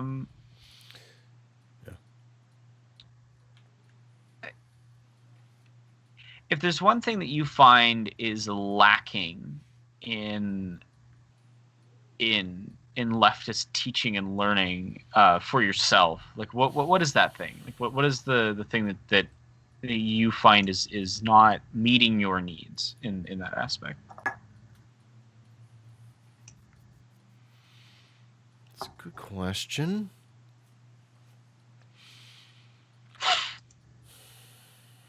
You know what's missing? It's sort of like what I had, when I was a lib, and it's I had comedy. Okay, I had comedy. I had the Daily Show. I had things that I could go to and laugh about things as a lib. Yeah. And by doing that, you actually, learn along the way. Yeah, by watching Jon Stewart, you learned about all the fucking terrible shit the Republicans are doing, and you can become aware of things by doing that. But I sort of find that that's not exactly a thing on the left currently, and I'd like to see for that to develop, sort of like a leftist, sort of like a Daily Show, a leftist SNL type thing, where in a funny, comedic way, go over the topical things of the day, of the week, of the month, whatever, and give people a way to laugh about it, and while also learning about it, because it's hard to balance trying to stay aware of what's going on in the world and also trying to stay, like sane, whatever that is for you. Like, it just feels like every time I try to make myself aware of the world, I end up,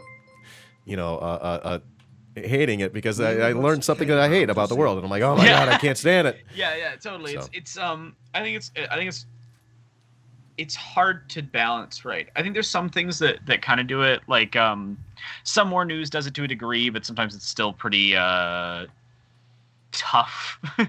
But like some more news, I would say is pretty funny in how it delivers news and things. I think part of it's just you talk about those shows, like those have entire writing staffs and things, and I think it's partially also just like the resources to make something like that. Like I don't think people realize how difficult comedy genuinely is as an art form, and like art is super collaborative, and it's a lot easier to directly talk about a topic in a straightforward manner. It's a lot harder to properly teach that topic and be funny. Yeah. You can do it. I try to do it when I can. Like, I'll make jokes, but I would like to see someone really try that. Because I think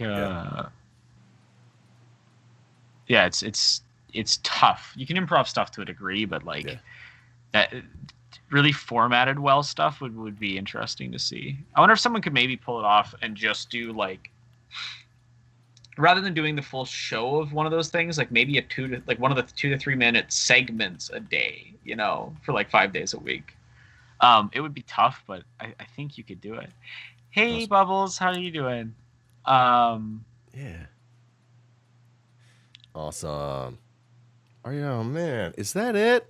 Aranock, is that it? I'm happy to keep chatting if you have a topic. What would be fun? I had an idea. Yeah. Are you ready for an idea? You know how I do this? You know how I do the Ben Shambino, etc. So, here's... Ben Shambino interviews Jordan Peterson.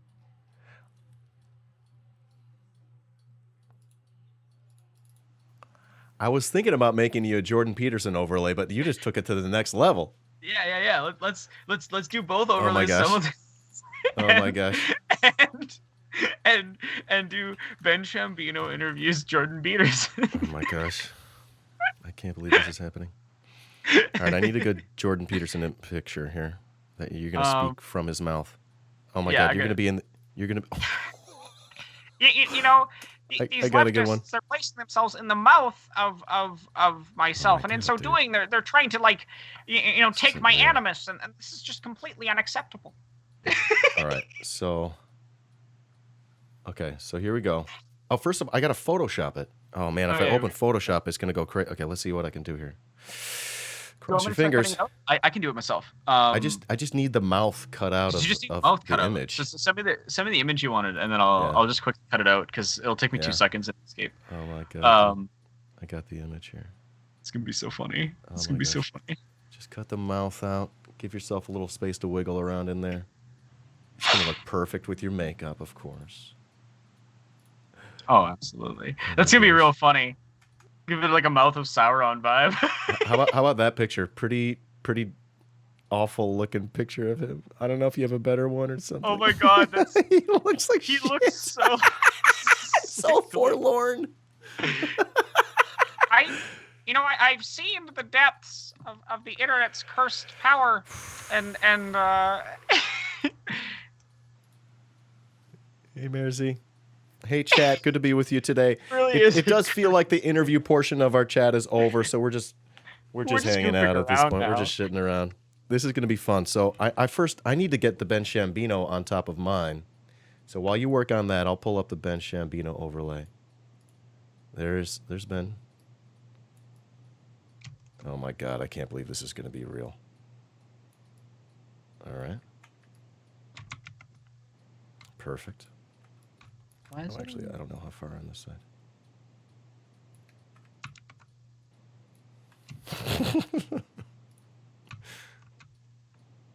I need a lock Shambino. Stay Shambino. You've got mail. Oh, thanks for the 1,000 biddies, Cola Cigar Guy. Damn, 1,000 Holy biddies. shit. Off the charts right there. All right, we got Ben Shambino. Ben Aranock, I can't wait for you to finish up the Photoshop.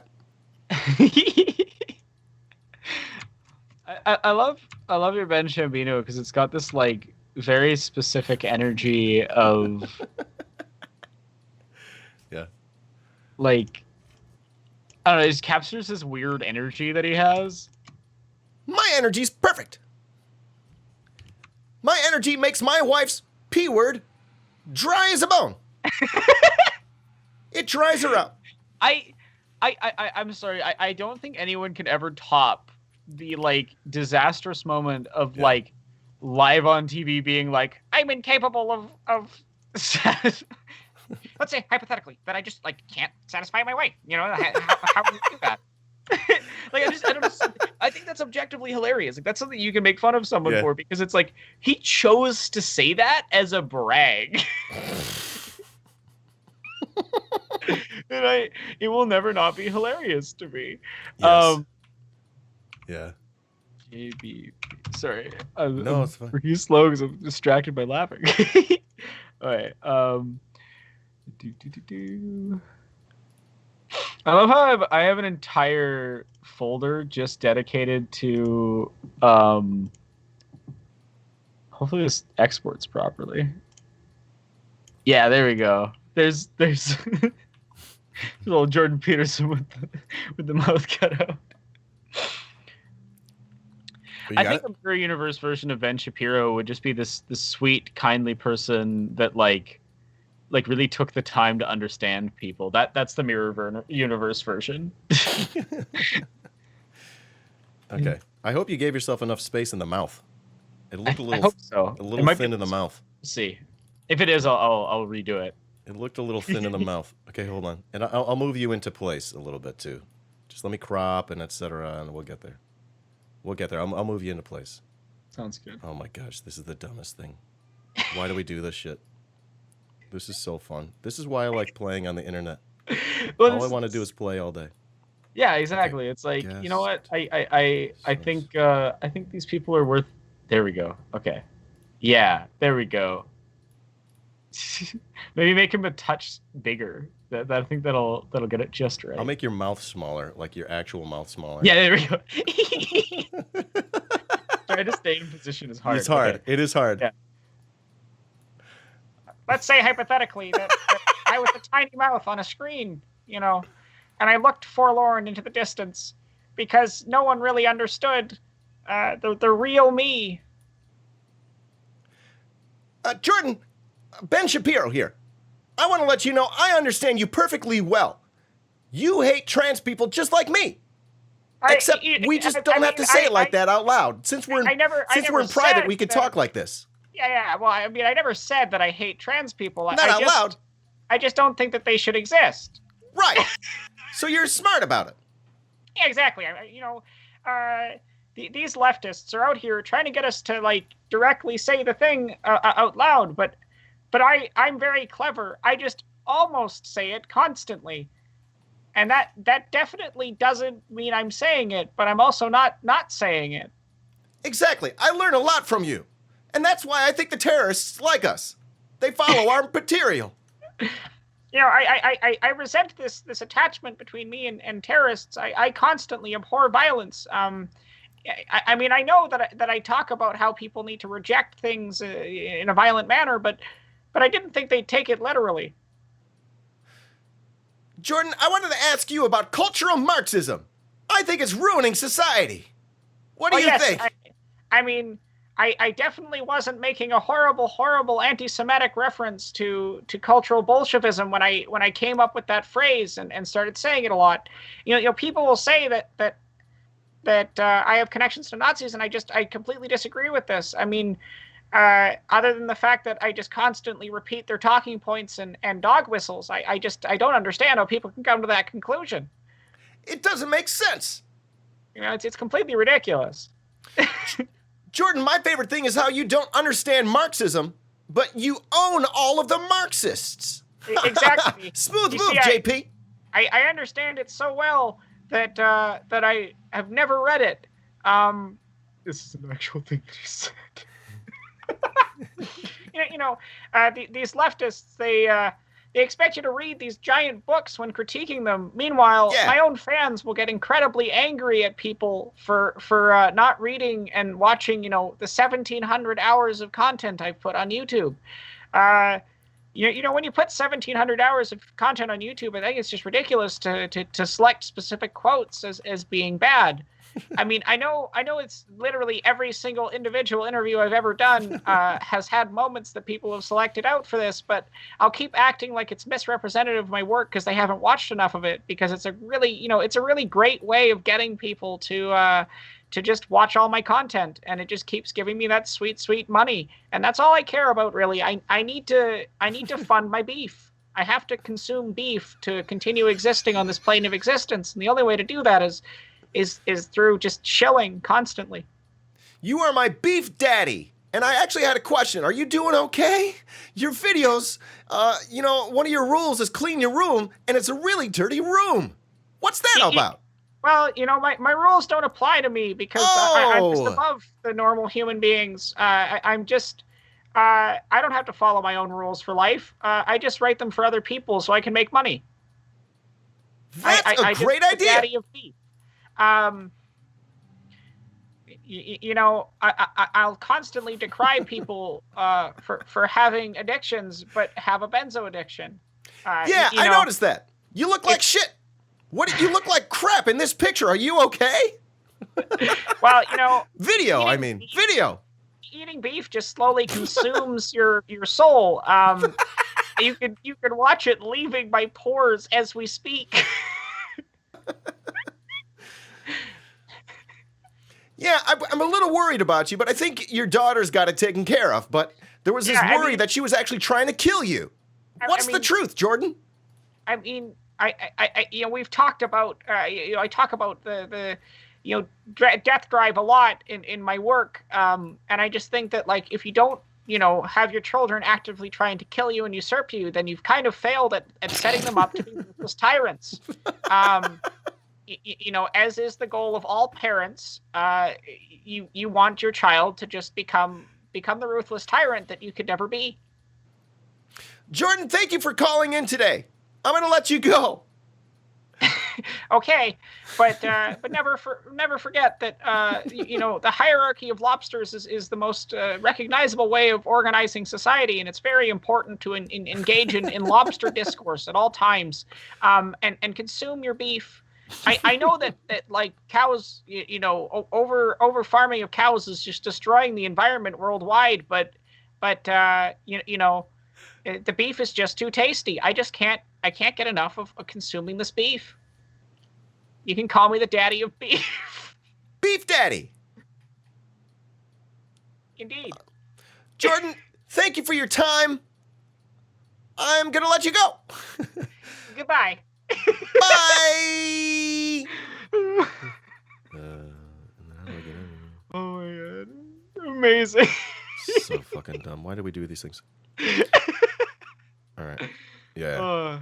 And now my camera looks all weird. Okay. I seriously, I wish people, because the whole Cars from Marxism thing is funny, but people really, really, really need to understand how interrelated that is with Nazi rhetoric, because it comes from the concept of cultural Bolshevism, which was this whole thing that the Nazis basically blamed Jewish people for communism. And when I'm saying Nazis, I mean like the literal Nazi party propaganda Nazis, and it's just so funny to me because like how can anyone watch Jordan Peterson and not realize like how many of his dog whistles are just like direct fascist dog whistles? It's just silly. It's so frustrating. Like he really is just the most fascinating bigot. Yeah. Yeah, pretty fascinating. Amongst the bigots. Yeah. Yeah. Because he's unique. Like I think he's like uniquely unaware of his own self. Yeah. Yeah.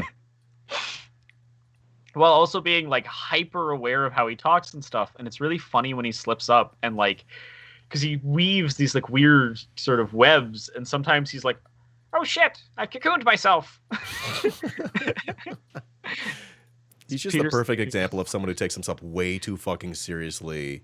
All the fucking time. But he's sort of done this to himself. Like you almost can't. I don't feel bad about it. I don't feel.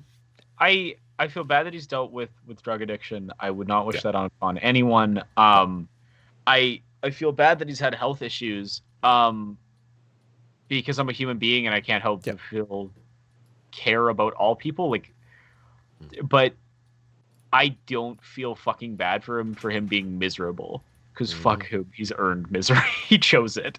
Like, I don't know. I think he's someone who is so consumed his entire life with obsessing about his own hatred of other people that, like, inevitably it has just resulted in an absolute,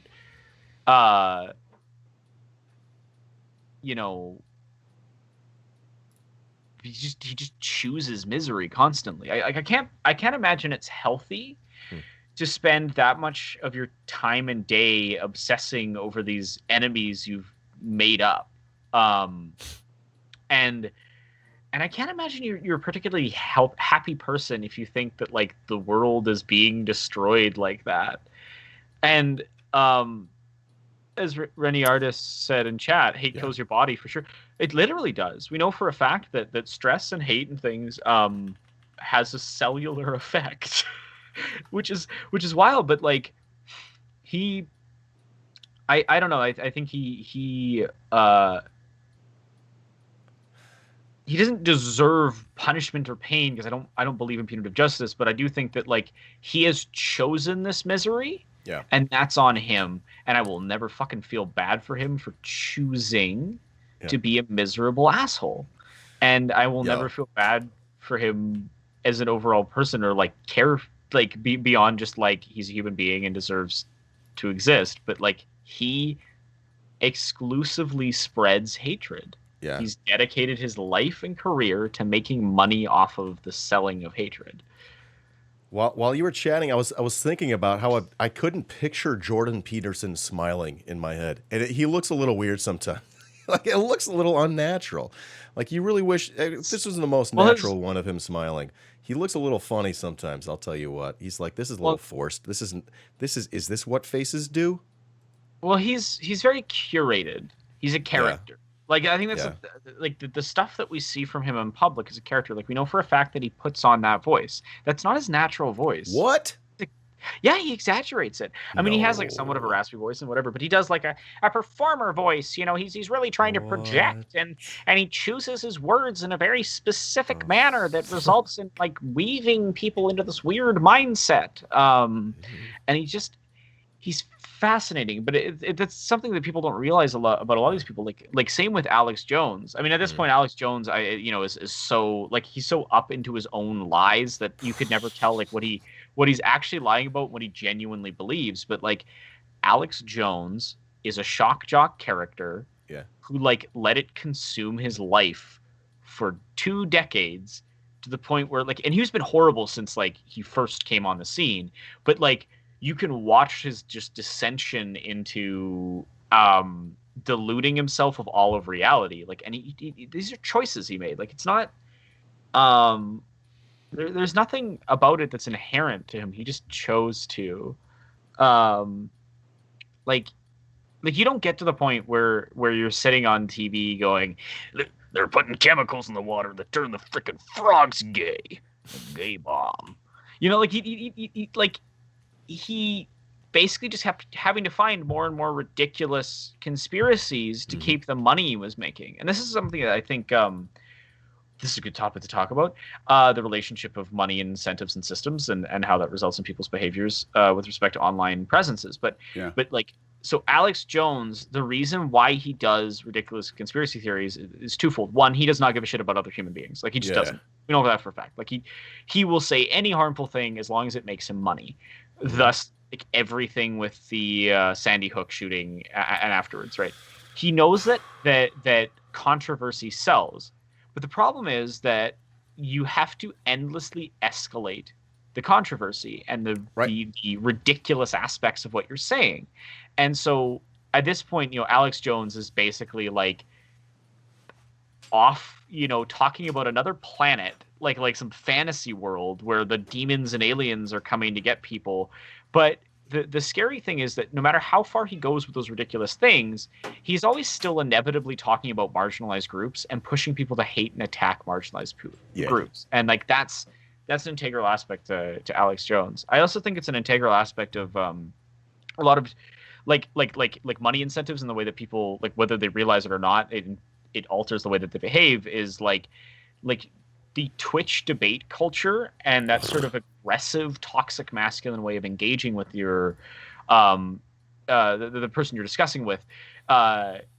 It comes from the fact that controversy and anger sells. And the problem is that I don't think that you can really tell when a lot of these people there are good debaters out there on Twitch, to be clear. I'm not talking about individuals. I'm talking about the general system of behavior. And some of the larger channels and how they work is they are incentivized to be as extreme in wording as possible, right?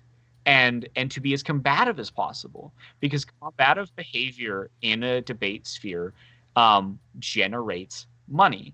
I'm going to use 2 people as an example. I want to be clear that I'm not just like, ooh, these people are the devil or whatever.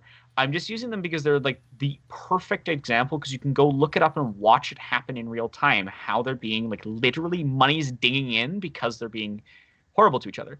I don't like either of these creators, but that's separate to this conversation. I need people to understand that I'm trying to talk about the general behavior. I just need a good example, and I'm using these 2 because they are the biggest channels, and me saying something negative about them is going to have no negative impact on them realistically. So Vosh and Mike from PA have this debate a little while ago, and it was literally just 2 grown men screaming at each other, and everyone was focused on what they were screaming and whatever. And to me, the only thing that was really relevant there was watch their donations. They are making a fuck ton of money doing that. Do you seriously think they're going to ever stop doing that without the monetary incentives? So at this point, I can't tell what is genuine behavior and what is the the influence of money and of viewership in being aggressive with each other, right? And so like there are a lot of people like that on Twitch. There's a lot of spaces like that. Now, I have some respect for people who do just go like, yeah, you know what? I'm having a goofy debate thing that is just entertainment, and they acknowledge it's entertainment, and that's why they're being like that. I have some respect for those people because I'm perfectly fine with doing MMA with words if you're gonna at least acknowledge that that's your purpose, and that you're not like we talked about this earlier with the whole like centralizing yourself as like some voice of a movement and stuff, right? If you're doing that when it's clear that you're just out here to do like MMA with words, and you keep acting like you're this like morally superior whatever, it's just not useful. You're not providing anything to anyone other than entertainment.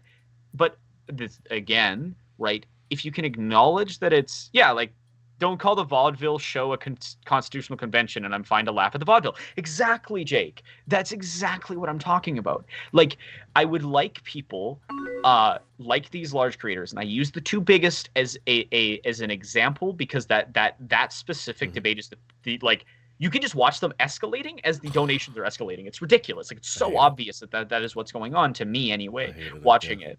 That like it doesn't really have anything to do with what's being like the topics. They could be literally arguing about like, is chocolate milk good? And they'd be doing the same shit because it's not about the topics being discussed for a lot of that audience and like why they're making money. It's about the behavior towards each other. Because some people really get their kicks off. I don't enjoy it, but some people get their kicks off of watching people scream at each other and get aggressive and have these big emotions. And if that's what you enjoy, that's perfectly fine. Just understand that you're not doing some magical thing for politics.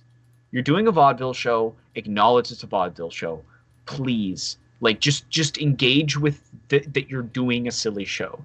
Like, and that's why I think like even just the term debate is so poisoned by this that it's hard to engage with it. And so that's why I try to focus on conversation and engaging with individuals on a interpersonal level, like what we're doing right here, right? Because it's actually helpful, and you can do big panel shows that are positive in that way. But you got to have some rules, and you gotta understand that you're not just there to like encourage controversy.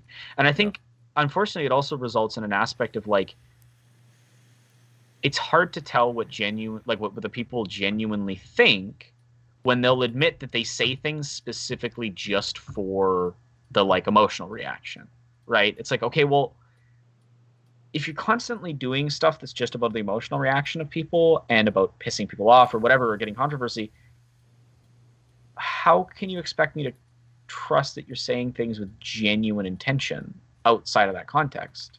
It makes it really hard to like decipher what they think, because so much of their conversation is primarily motivated by engaging with drama, engaging with conflict and stuff. And I want to be clear that like, I don't care if these people dislike me or hate me for saying this. I'm not here to start drama, and I don't want to have an argument. I want people to understand that we are motivated as individuals by a variety of factors, and that systems motivate those things in a specific way. And Twitch, completely unintentionally,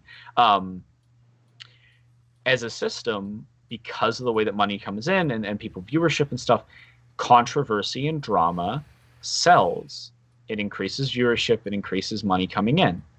And as I said, right, there's lots of people who engage with that stuff that I don't dislike, but they're at least honest about why they're engaging with it and what they're engaging with. And then there's a second aspect of this, which is Twitter conflict. Before we get to number two, I want to I want to redirect number one and just sort of go, hey, everyone, what is number one pointing at? What is the big problem that number one's pointing at? Capitalism is exacerbating these fucking problems. It's not about in our leftist. It's always it's not always. It's usually the biggest fucking problem in the room. No, the biggest, like if you want to change stuff with that, right? The problem there isn't all of the individuals that are being influenced by the system, right? Like, yes, we all have some amount of personal responsibility in how we engage with stuff, but I don't care about that because it's not worth fucking critiquing to me. I don't give a shit about those people as individuals. What I care about acknowledging and what I want people to understand is the way that the systems are incentivizing them to behave. And this is why I want to talk about Twitter, and I want to explain where, and I also want to explain something about like where the perspective I'm coming from this is. I'm going to say the word game theory, and a lot of people are going to think I'm talking about the economists' misunderstanding of a field of research, because economists do not understand game theory. They don't know what the fuck they're talking about it with it, and also game theory is not that annoying YouTube channel. It is an actual field of study about how incentives and motivations result in people's actions, and how we make decisions based on probability and stuff. But in this case, we're mostly caring more about like motivations and how it results in things. So, Twitter. I want to be very fucking clear about something. I am not critiquing individuals here. I am critiquing purely the system of Twitter. Now, there absolutely is socialization things that goes on with this, but if you actually want to change like how toxic Twitter is, the thing you'd have to change is Twitter, not the people. There are always going to be people who are like conflict. They are a outlier group. They're a very active, annoying outlier group, but they're an outlier group. What I want to talk about is just like the way that Twitter's systems incentivize conflict. So, most people, to some degree, get a dopamine hit when people like something on social media that they've posted. Mm-hmm. This is step one. It's pretty simple, but we tend to go to things that give us dopamine when we are dealing with something that has hurt us or a negative experience. So this Twitter hurts me. So I go back to it for it's an abusive relationship, is what it is. Did I finish your point? I'm sorry. Yeah, I was sort of making a joke. Great. I love it. No, I love that you're bringing it in because this is a genuine thing we've studied. Now, most of the studies were on Facebook, but the like to like re-engaging and then negative experience causing you to re-engage with the same system over again, that's an actual thing. Okay, now conflict threads. Why do conflict threads do this? Well, there's a couple of things. One, quote tweets and replies and long form interaction back and forth continuously gets you interaction, right? And we get our little dopamine hit from the interaction. But when the interaction's negative, we go to Twitter to deal with the dopamine hit. So we're getting dopamine hits for arguing, right? It's incentivizing negative behavior, right? We've got a positive manipulator, right? A positive motivator going on there of like, if I interact, I get likes. We've got the social pressure of not wanting to be seen as like weak or whatever, which a lot of toxic masculine figures get really into. So you get that layer as well. You have the negative motivator that is encouraging you to go seek out dopamine, right? Which is the interaction in of itself. And so you basically enter into this situation where a lot of people, especially if they struggle with handling, if they get really strong dopamine reaction to Twitter interactions, right? You get people who continuously engage in these like conflict threads. Well, they'll argue with someone back and forth. And here's what's really important too, because you get dopamine by continuing the conversation, continuing the engagement, there is no incentive to actually seek out resolution or understanding with the other person. Mm-hmm. All of the incentives are increasing and in continuing the conflict. So, I want to be clear. Yes, everyone does have some amount of personal responsibility in this stuff, but I think we really need to take an examination of how much the systems that we are in are encouraging this behavior. And I am talking purely just the code perspective. I am sure a specialist in behavioral psychology could cover this from the aspect of and the sociologists could cover this more aspect in the like socialization of people and how that interacts with this on top of it. But this is why I'm so tired of people just like shitting on people for engaging with Twitter in this way without like any sort of critique of Twitter. And I'm like, the thing is that, like, yes, people will form like negative communities like that are like really conflict heavy and everything, but Twitter is a unique place where it occurs in every community on Twitter, in every space on Twitter, all over the place. You cannot tell me that that is not a result of Twitter's algorithms and systems. And And we are not actually in control of this. And to treat it like it's just a social system, like it's like a bunch of people sitting in a room talking, is a fundamental failure to engage with any sort of research on game theory and its relation and behavioral sciences and its relationship to social media.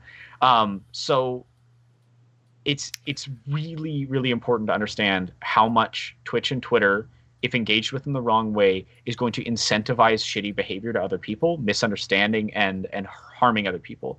And I think we need to stop spending all of our time bitching about individuals who are behaving poorly. And I want to be clear, like, I am not talking about someone like saying horrible, bigoted stuff. I'm just talking about people like having petty arguments with each other for 2 hours on Twitter. Is it like, yeah, it's annoying and everything. We need to be critiquing the capitalism around it more. And we need to be engaging with that more, because if we really wanted to change stuff, we dismantle those things. So that's my little rant about Twitter's incentive structure and how it relates to increasing conflict and maintaining conflict. And it's a system of power. It's like a pillar of power in society that's not only not proved itself to be, excuse me. So it's a system of power in society that's not only not proved itself to be legitimate, it's actively proving itself to be illegitimate. And in that sense, something's got to give. Something's got to happen. Yeah, and this is just bad.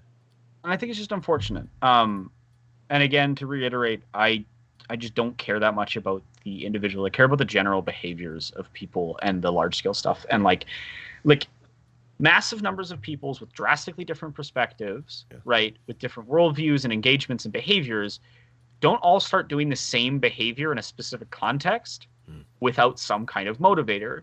And I would say that like it's just on the individuals and the social structure, and that none of it is related to the like incentives in the tech that we're using, the platforms we're on and stuff. So how do we combat that? Well, we don't really have much control over Twitter. We don't have much control over Twitch, but we can control ourselves in how we engage with things. So part of it is establishing rule sets for behavior as a community, rather than letting the systems dictate that behavior. So disincentivizing screaming match debate stuff. Okay. What is it? Yeah. Right. I'd love to discuss that, right? saying that like, hey, I'm not here for that. I'm not going to encourage that behavior, right? Like, taking more time before reacting to things, like when there's only so much we can do as an individual, and I want to be clear that I'm not placing the blame or the onus on every individual to fix this. I'm just saying that, like, I'm sure a lot of us want these things to be a little bit better, and there's little tiny things we can do. And I think taking more time to try to understand where someone's coming from, even people we drastically disagree with, and engaging with it in a steady manner where we don't just jump to our first like emotional thing. For Twitter, a big one is stop quote tweeting bigots. Take a screenshot. Yeah. Or talk about the behavior on its own. Okay. So like when I was talking about like the go outside stuff, right? I could spend all day going to every single person when they say that and saying, hey, stop fucking doing this, it sucks, and explain why. No fucking reason. But what I can instead do is go, hey, here's a problematic behavior. Here's why it's problematic, right? There's the information for you. The other thing is that it removes a lot of that's called subtweeting, though, right? That's a subtweet. Oh, is that the difference? But the name. Other people. Well, the funny thing is that, like, what you're actually talking about is it's the exact same thing of like seeking out conflict, right? So, if I tweet something about like shitty behavior, I've almost never had the original person respond, but I've had plenty of other people really sell themselves out. Yeah, interesting. by getting really angry about it and getting up in my space about it, and I'm just like, yeah, I wasn't talking about you. This was never about you. It's weird that you're making it about you. The lady doth protest too much. A little, yeah, in a way that it is kind of this like I don't know, if your first response to someone saying like hey, this is kind of not great behavior, is to like get angry at that person and get up in that person's face. And we all have emotional reactions to it because we've been taught from a young age that when someone says something is bigoted, it's a moral judgment of the person, not a discussion of how bigotry is taught to us and its learned behaviors, and that we have to take practice to unlearn them. Right. So yeah, you're going to have an emotional response. There's nothing wrong with having an emotional response. Like, is it a good emotional response? No, I don't think it's a good emotional response to hear someone talking about how something's bigoted and get angry at them and whatever. But you experiencing that anger, that's just how your brain works. You can't make that not happen. However, you don't have to expel it out into the world. If that makes sense. Absolutely. For me, it's like you're saying there's a harmful behavior, and if someone doesn't agree, they don't have to like be an asshole about it. Just don't agree. Yeah, and you don't like, if you don't get it, right? If you don't understand, to me, that is not a time to get angry and try to argue your perspective. No. If you don't understand the other perspective, right? And I want to be clear. I'm not saying you can't state your perspective separate from it. But if you don't understand the perspective, maybe it's time to ask some questions or take a breather and come back later. I think a lot of conflict, and again, because Twitter incentivizes quick response and immediate anger and like maximum emotion and everything. We talked about that. Yeah. I think a lot of conflict could be resolved by people taking a little bit of time to just like step back. If you know the person, going into DMs and trying to ask things in a polite and respectful manner, right? If you don't understand it, and like look up resources and whatever the topic is. Because I think it's, we all have emotions. We don't get to dictate what they are. We don't have absolute control over them, but we can control how we react to our emotional state and how we treat other people. And for me, a lot of time too, and this is really important, is I don't care that much about intention. You can never really know someone else's intentions. I mean, I think it's better to try to approach things as most people probably have good intentions. There are exceptions, but they're usually very obvious. Like Nazis have bad intentions. I don't think that should be a controversial or hard to take statement, right? But same with TERFs. TERFs have bad intentions. I've dealt with enough of them to know that for certain. But outside of that, like, the intention doesn't matter if the harm's been done, right? If if you hurt someone else, even if that wasn't your intention isn't really the relevant or important aspect of that conversation to me most times. It's about engaging with like, okay, well, how have I hurt this person, and what can we do to resolve that or move past it, or is it best for me to just leave this person alone? And especially when it comes to like bigotry, is that if you don't have those lived experiences, you don't really have the perspective to maybe fully understand it, and that's okay. It's okay to not know something. I think we need to learn to be okay with not knowing something. What's not okay is taking that not knowing out on someone in an aggressive manner. It seems to me like people are willing to speak over others' lived experiences when they've never had that experience.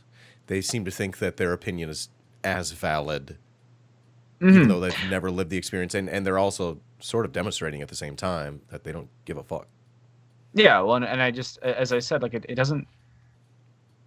It's not even really about whether or not they, like again, it's just, you don't have to invalidate someone else's experiences to disagree, and you don't have to like be a shit about it. And I think you also need to take this like when people point out how an action, and again, there's a big difference between pointing out an action and a person.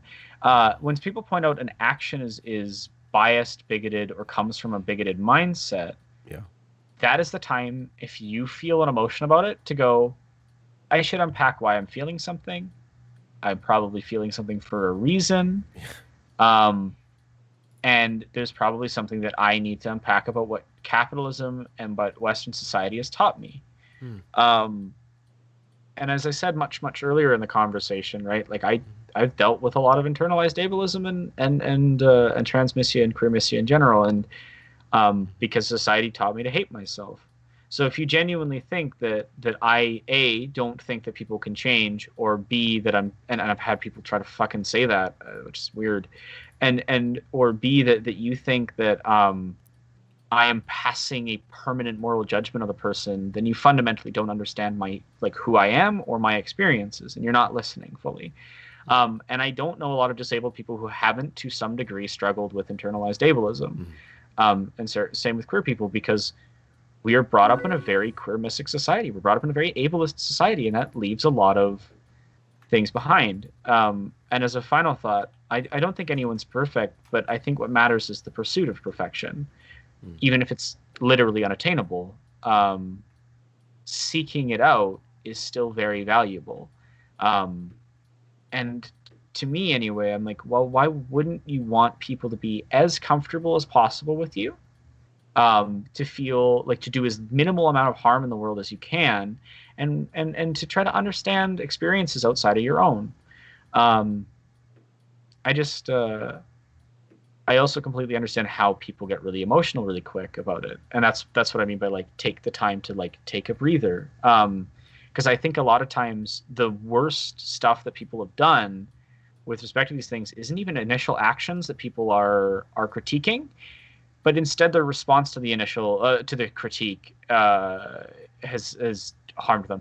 And I also want to be clear, I'm not fucking perfect. I've had bad reactions to being corrected before too.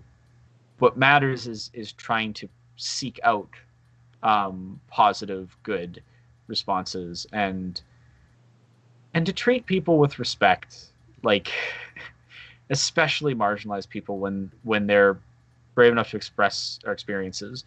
Because the reality is, a lot of times when we try to talk about bigotry we experience, we get a very combative response. I've almost never posted about ableism without losing followers. And every time I do, I'm very careful about how I word it and what I say. Now, to be clear, I'm like, if you're going to unfollow me for saying some pretty mild things about ableism, that's a you problem. But the reason I know it's a thing is how consistent it is. It'll be about 10 to 20 minutes after I send a tweet about ableism, I'll lose about 2 to 3 followers. Bingo. And it has happened almost every single time for months and months and months. And I know it's not just me, because I've talked I'm in a server specifically for disabled leftist creators, and all of us have talked about that experience. All of us experience a lot of fear about talking about any sort of ableism on Twitter or on stream or anything, because we tend to get a lot of harassment from abled people. And unfortunately, a lot of times it comes from other leftists who don't want to listen. That's my piece. Oh my gosh. Well, I feel like I should have to let you go. I should let you go here. I'm a little fried after a long day of streaming, but this is the best way to end Thank you so a much. nice long stream, is with a good friend, someone to get to listen to and hear from. And you're so big brained, but it's outdone by your big heart, Aranock, and I'm just so fortunate to have you as a friend, and have you to be a part of the community with you. Well, I really appreciate getting to chat with you. I really appreciate that you take the time to really understand other people. I think you're a phenomenal interviewer and just a great person, and I really, really appreciate getting to come on. So, oh gosh, thank you. That's yeah. nice. Plus, you're funny as hell. We need more confidence, we said. I'm just so sad about the world. I gotta try to find balance in the world. So I think I just try to laugh about things. And I always wanted life to be a sitcom, and I was disappointed to grow up to find out that it wasn't. So I just try to inject some of that in there. Yeah, I feel like I took this a little bit. I had a little bit more serious note to end on, unfortunately. But yeah, I love getting to joke around with you. Fortunately, loved it. Thank you. Love it. Love your face. Yeah. Okay. Well, I guess Aranock, that's that. I'm gonna let you go. This has been so much fun. I thank you again for joining me today, and we'll look forward to catching up soon and maybe doing this again down the road sometime, okay? I always All love right. getting to come chat with you. So thank you so much. Have a Love lovely your face. All right, you too. All right. It's good being your neighbor. Oh, did I break it? Oh, it's okay. No big deal. Love you. Hey, YouTube. You're watching a clip from my Twitch channel, twitch.tv/iDanSimpson, where you can follow for free and subscribe for only $5 a month. Thanks for watching.